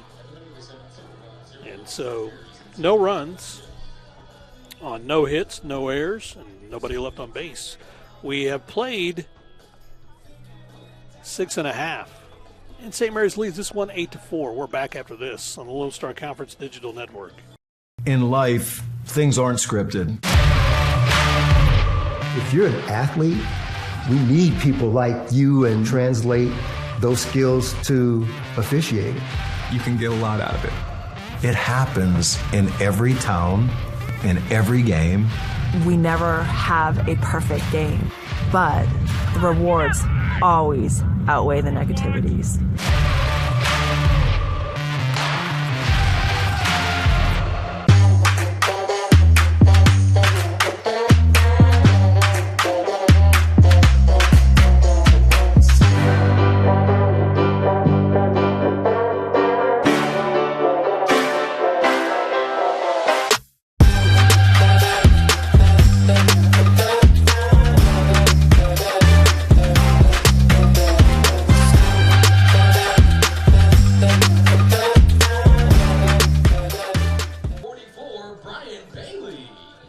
Well, Brian Bailey will lead things off here as we go to the bottom of the 7th inning. So it would be Bailey, Glenn Nerona, and Dave Jensen. The 7, 8, and 9 batters in the lineup for the Buffs. And first pitch swinging.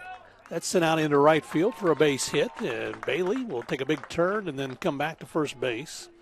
So Brian Bailey has his second hit of the ball game. He is 2 for 3 at the plate.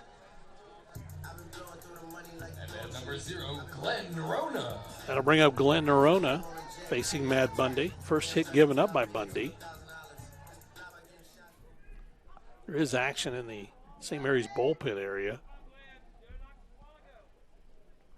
So Nerona, first pitch. He sends this one out. Oh, nice play by Jake Elizondo. Thought that was over his head, but he jumped up and pulled that one in and robbed Glenn Nerona of a base hit.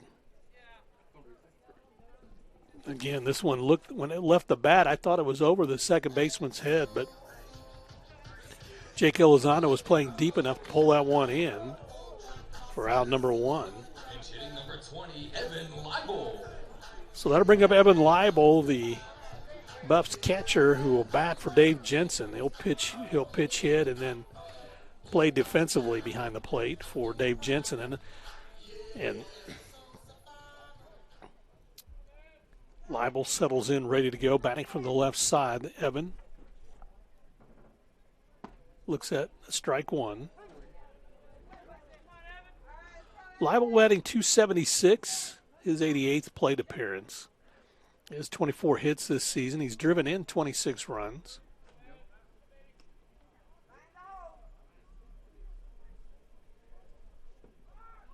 Leibel fouls this one off and out of play, so he's down in the count 0-2.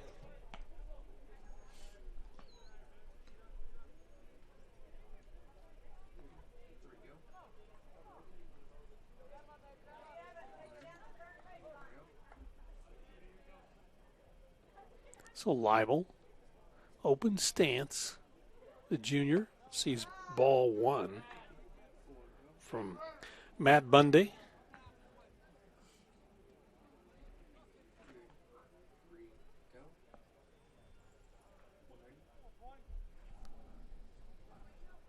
Leibel settles in, ready to go. Bundy working a little slower now than he was earlier. That's all high for ball two. So 2 balls, 2 strikes.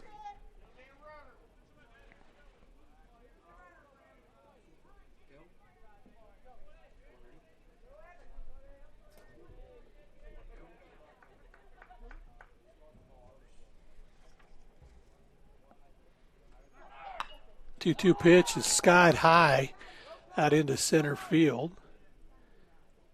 And circling underneath to pull that one in is Ryan McGowan.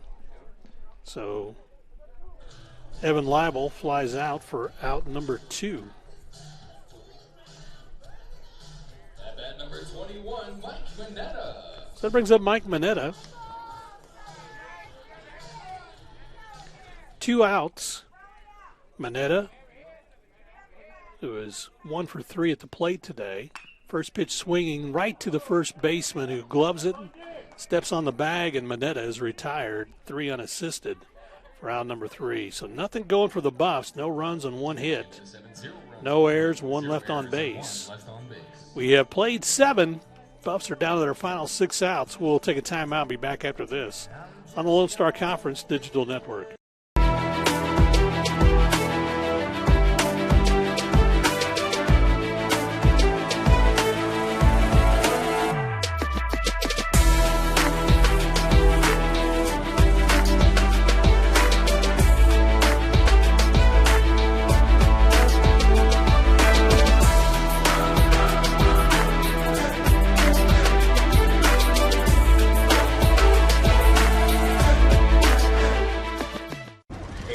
This is gonna be tough. I mean, that's a bag full of Whataburger's Buffalo Ranch chicken strip sandwiches with tangy buffalo sauce and creamy buttermilk ranch, melty Monterey Jack cheese, and 3 crunchy chicken strips. How long will you have to wait before you enjoy yours? Oh, about that long. Whataburger's Buffalo Ranch chicken strip sandwich is back for a limited time, just like you like it. Checking around the Lone Star Conference, UT Tyler beat Texas Permian Basin 11-7 earlier today. Some other scores from around the league as well. We'll get those momentarily for you.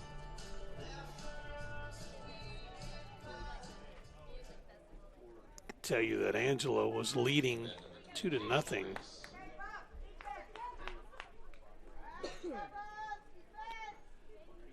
So Douglas Rojas out here for another inning. Doug has pitched 1 1/3 inning, 2 strikeouts. Faces the top of the order, and that's Jake Morris again, because Morris was left at the plate when they threw out Ryan McGowan. Second pitch, he swings, and that's down the first baseline. Fesperman gets underneath and is able to glove that one. So Morris is retired on a fly out to first base for out number 1.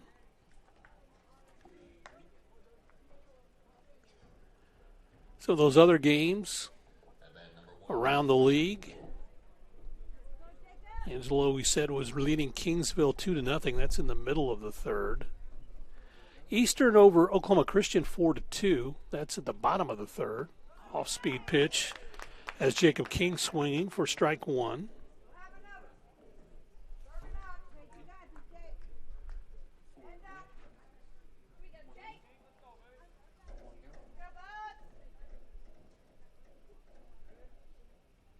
So King swings at that one for strike 2. It's kind of one of those. He wanted to hold the bat back, but he already committed. So 2 strikes on the left fielder for St. Mary's. And swinging strike 3. That is out number 2. It's the 3rd strikeout for Douglas Rojas, and again, you get him swinging there. King didn't take off that time, and so Evan Leibel just makes sure that he's tagged out just because of what happened with McGowan and Dave Jansen in the inning before. Brings up Clay Bradford. Bradford, who takes a swing and comes up empty. Bradford is 2 for 4 at the plate today, batting .395. He had trouble, though, with the left-hander Douglas Rojas yesterday, or when Doug pitched, I should say. Outside corners there for a strike, so nice pitch from Douglas Rojas. Bradford can't believe it. So he settles back in, batting from the left side. Clay Bradford settles in, swings a slow roller down third, and that'll be a foul ball.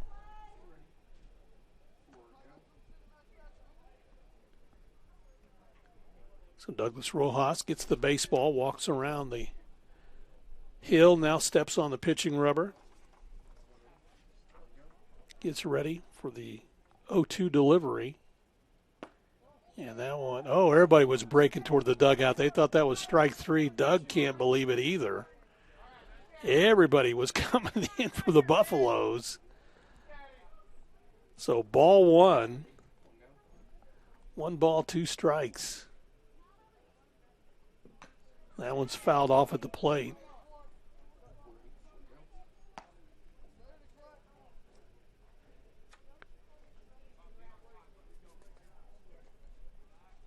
So Rojas gets a new baseball, roughs it up, gets set, ready to go.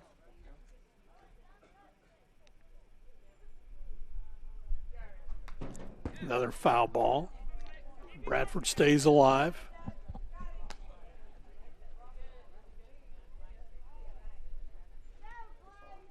Evan checks the wristband, gives the baseball to the umpire, now signals in, but he wants Douglas Rojas to throw.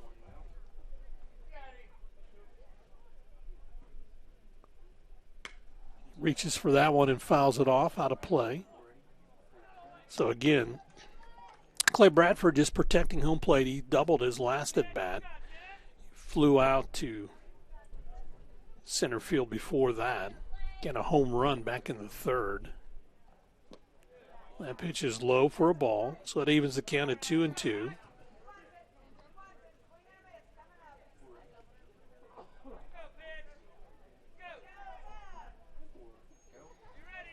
So 2-2 pitch from Douglas Rojas comes in, and that one misses high for ball 3. So Michael Moore has kind of tightened up the strike zone here for Douglas Rojas. 3 balls, 2 strikes. This one's popped up and right behind us and out of play.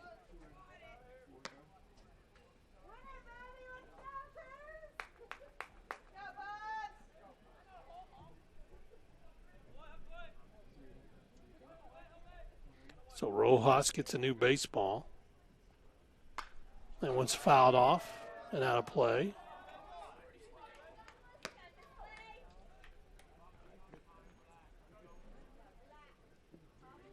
Reese Miller brings out new baseballs for the umpire. Again, Reese pitched so well yesterday. Pitched 8 innings in that first game. And that one misses for ball 4. And so Clay Bradford draws a walk, and the home crowd not thrilled because there was a pitch where everybody was coming in thinking it was strike 3. And the umpire calls that as ball 1. So that brings up Brandon Broughton. Broughton, who Get into a fielder's choice and got a board back in the 6th. Hit a home run in the 5th. Has flown out twice today. First pitch is low for a ball.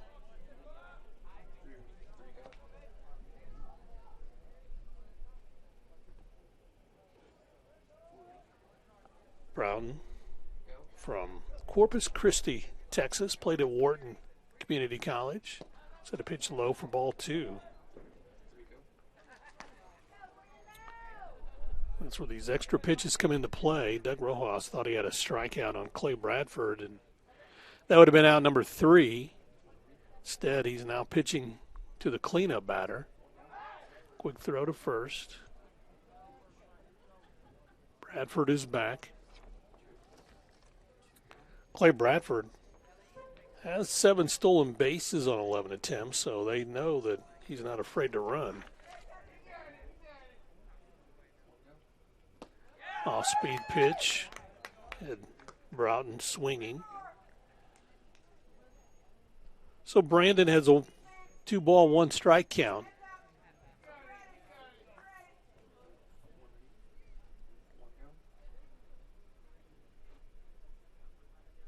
That breaking ball doesn't break at all, so that runs the count 3 balls and a strike.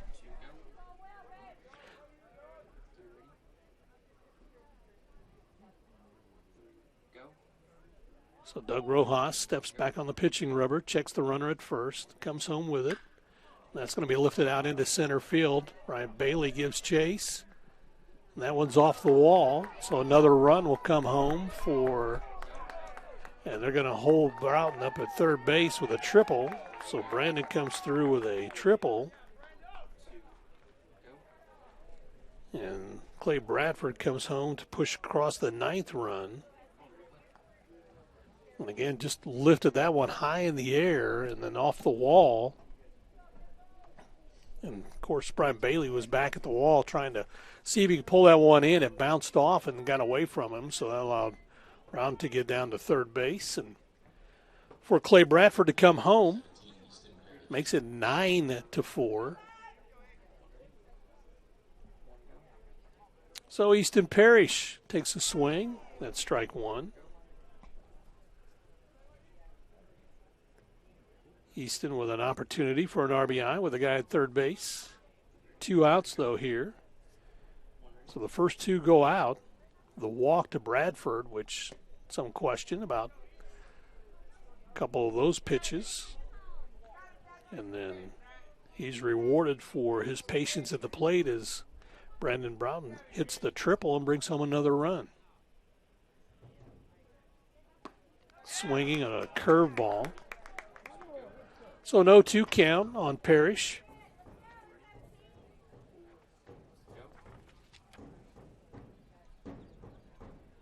Easton settles back in, ready to go, batting from the left side.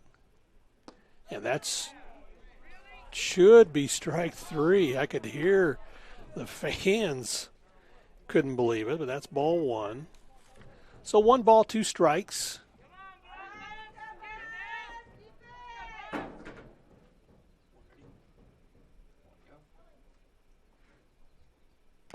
And there is strike that's fouled off. And Evan Leibel couldn't hold on to it, so Easton Parrish stays alive at the plate.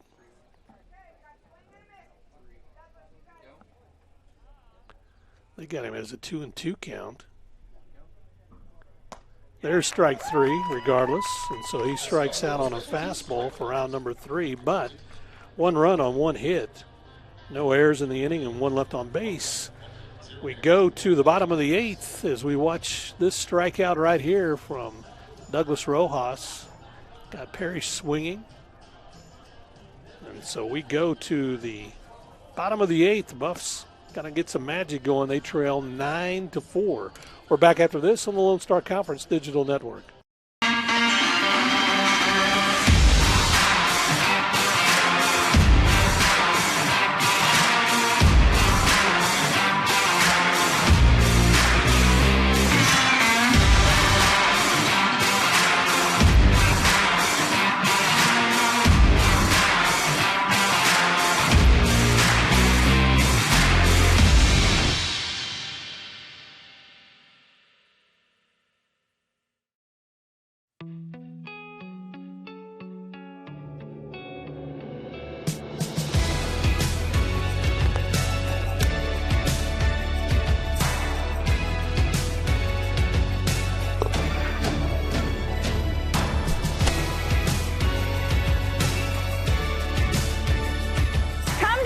headquarters and get helped, get fitted, and get your questions answered, and find out about our price matching online today.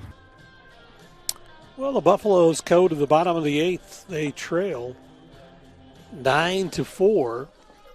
But they got Ryan Johnson, Adam Becker, and Will Finning. There are 2, 3, and 4 batters in the lineup to start things off here in the 8th inning, facing Matt Bundy. Ryan Johnson. Bundy, who's pitched 2 1/3 innings. He's only allowed 1 hit. Come on and done a nice job in relief. So Johnson, first pitch, is going to be outside corner for a strike.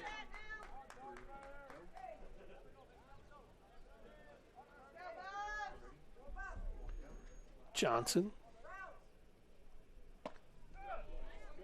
Called a strike on the outside corner once again. So an 0-2 count on the left fielder for the Buffs.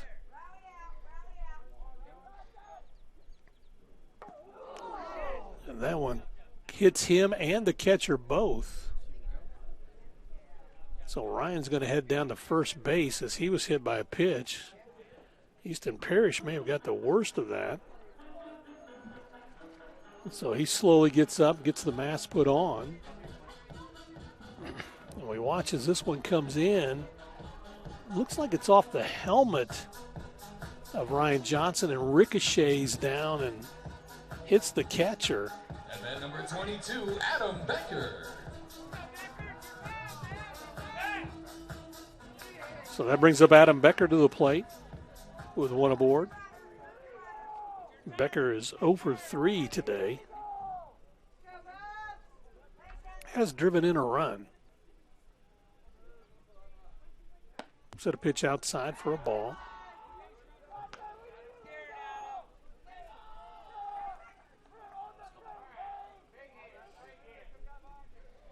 So 1 ball, no strikes. Becker sends this one up the middle. Nice play by the shortstop, on in time for 1. And they get the double play as that's hit right at somebody, and that's the problem when it's hit right at somebody and they don't have to move. Becker is retired, 6-4-3 on the double play. Will Finning.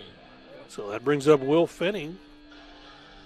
And Finning 0 for 2 at the plate today. He was hit by a pitch.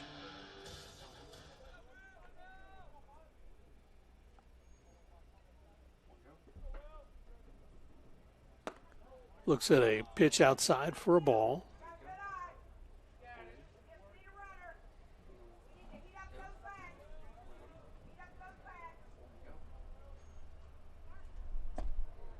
That one's in there for a strike. So St. Mary's doing what they need here to, again, they are fighting for that 8th playoff spot. They desperately need a win. International's only a half game behind. Here's one right at the shortstop, and so easy play as Finning is retired 6-3 for out number 3.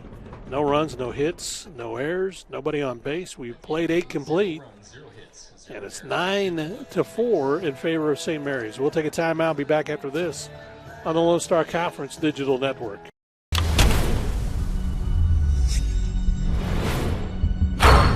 This is a walk-on athlete. They train longer, put their heart into the game. This is the passion we're built on. It's why we put our heart into creating game day with a taste of Louisiana. Walk-ons, we live for this. Jenkins Doors and Windows began serving the Texas Panhandle in 1927, and we take pride in being a part of your neighborhood. We don't use false promises or gimmicks. We simply offer quality doors and windows at a fair price, and we stand behind every sale. Jenkins is family owned and operated, and proudly continues the traditions of quality and excellence that started over 80 years ago. Call us at 372-4336 or stop by our showroom at 820 West 6th and let our knowledgeable staff help you pick out the perfect doors and windows for your home. Well, we go to the top of the 9th inning, and St. Mary's just needs to kind of control things here. They lead at 9-4, 9 runs on 11 hits. The Buffs 4 runs on 6 hits and an error. St. Mary's will send their 6, 7, and 8 batters to the plate. So Solis comes up for his 5th plate appearance. He is 0 for 4 at the plate today. He's dropped that average down to 331. Rudy batting from the right side. Looks at a strike. Douglas Rojas, who's pitched 2 1/3 innings so far, in relief. Strike on the outside corner. So an 0-2 count on Rudy Solis.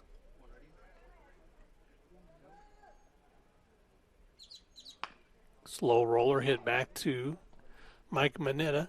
Throws it over to first base in time for the 6-3 out. And that'll bring up Jake Elizondo.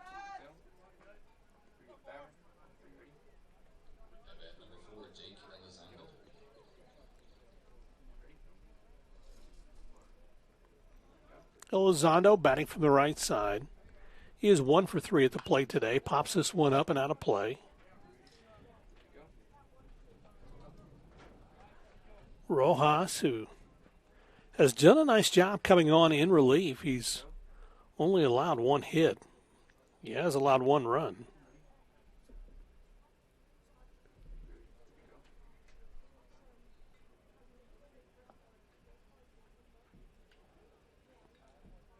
And that hit was Brandon Broughton back in the 8th inning with a triple.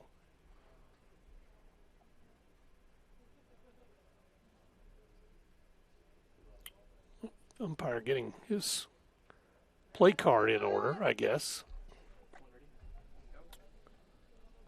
So an 0-1 count. That's fouled off at the plate for strike 2.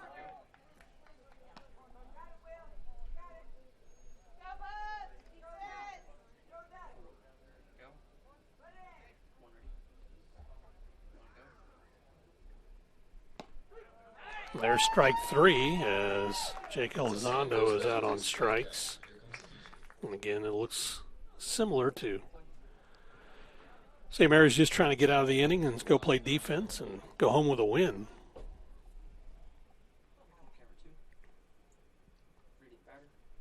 So Rojas, who has 4 strikeouts, check it, 5 strikeouts now that they've updated the screen.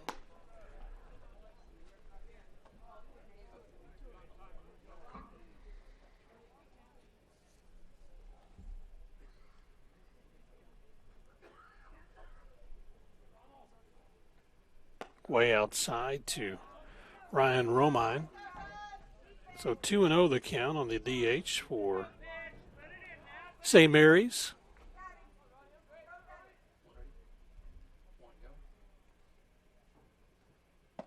And there is ball inside for ball 3.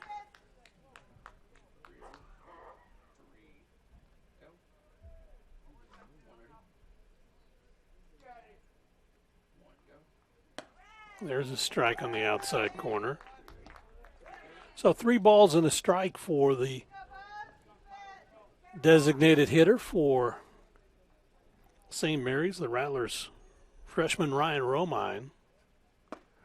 Looks at a pitch down low for ball 4. It wasn't sure, but the umpire decided to give it to him. So the second walk given up by Douglas Rojas. Has a runner aboard with 2 outs. That'll bring up Ryan McGowan.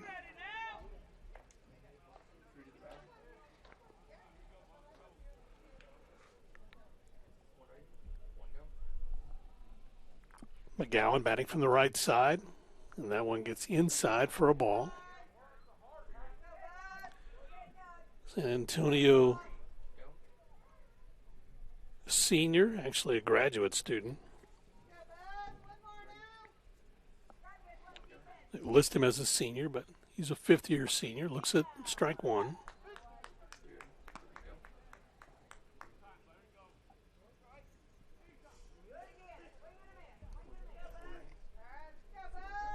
McGowan batting .248.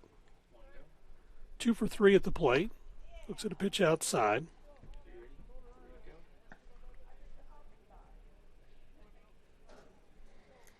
Singled in the second, singled in the fourth. Had a sacrifice in the sixth, and then struck out in the seventh, but got on board base. Drills that one down the third baseline, fouling out of play.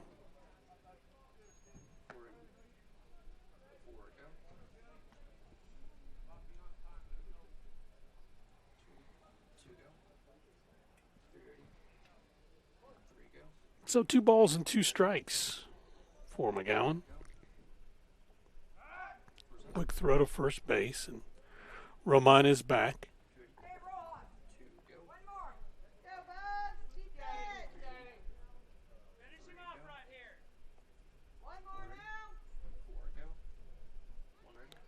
Rojas gets set to come home with it and does, and there's strike 3 as he strikes out Ryan McGowan for out number 3. No runs, no hits, no errors, 1 left on base.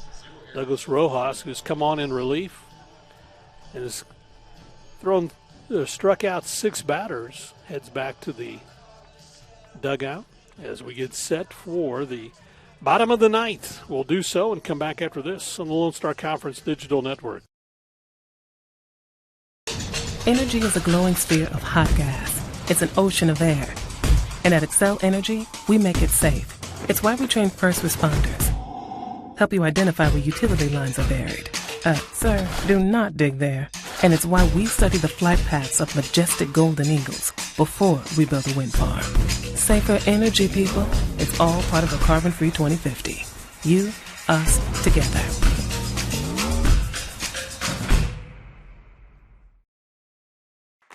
Choosing the right countertops for your kitchen can be tricky.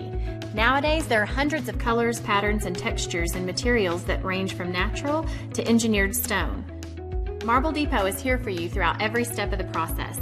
And yes, we do have a lot of options that might make that decision a little harder, but we're also going to ask the right questions so that you get the most out of your investment. So come by our showroom and let us help create what you've been dreaming of.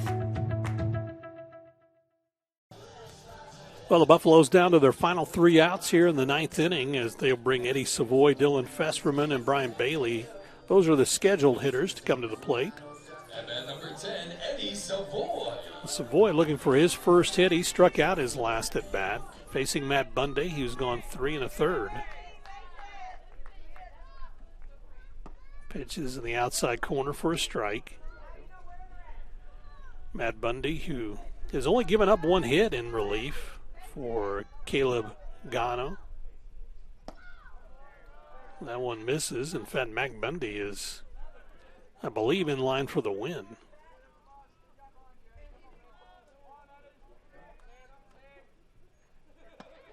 That one got the outside corner. Savoy can't believe it and shakes his head. 1 ball and 2 strikes.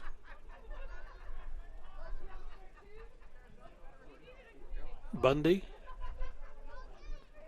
gets the pitch. That one's inside for a ball. So 2-2 the count for the second baseman for the Buffaloes. Savoy from Montreal. It's at a pitch outside for ball 3. And that was close. I thought the umpire was going to ring him up on that one. That's a tough one to take, the outside corner. So full count, 3 balls, 2 strikes. Savoy sends this out to right field, right at the right fielder, Clay Bradford, who backs up a couple of steps and pulls that one in for out number 1. As he flies out to right for out number 1. That'll bring up Dylan Fesperman. Dylan really hasn't got the good swings like he had yesterday. And in the win, as Coach Matt Vandenberg talked about, he had 2 of them that probably would have cleared the fence. There's one that may clear the fence as he goes back. A solo home run for Dylan Fesperman. That's kind of what we've been waiting on. So Dylan cuts the lead to 9-5 as Fesperman comes up with a home run. And that is the first run given up by Matt Bundy. Only the second hit And again, talking about Fesperman, that he launched a couple yesterday, but the wind held them up. But that one he got all of and let that one clear the fence. Brings up Brian Bailey, who is 2 for 3 at the plate today. First pitch is in there for a strike. Bailey has singled and doubled. He's scored a run. He's also struck out. Bailey looks at one high for ball 1. Batting .326.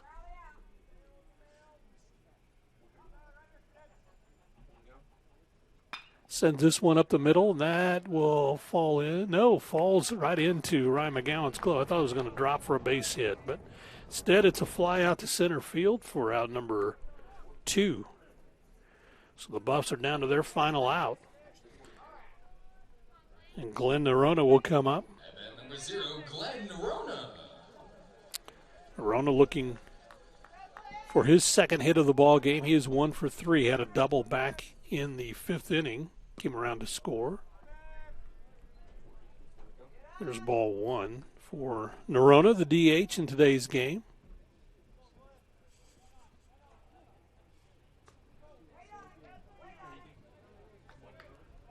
Nerona settles in, ready to go.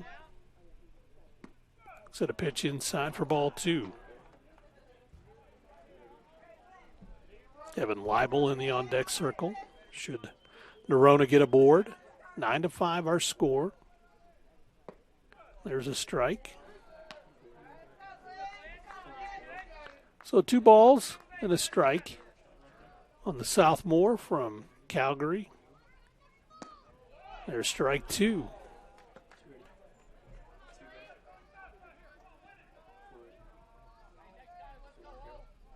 So 2-2 the count. And swinging, Nerona is an off-speed pitch, is out on strikes as Matt Bundy closes things out.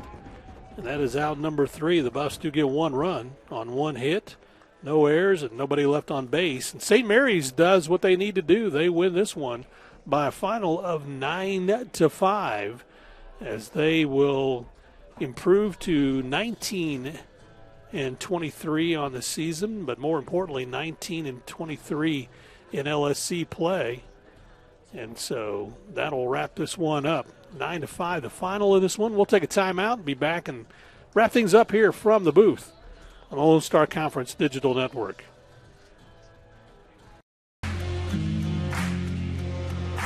WT student athletes drink low-fat chocolate milk post-workout because it helps replenish and restore muscles quickly to their peak potential.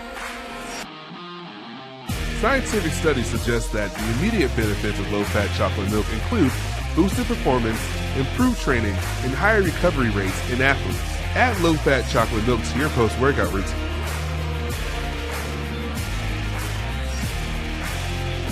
Go Buffs!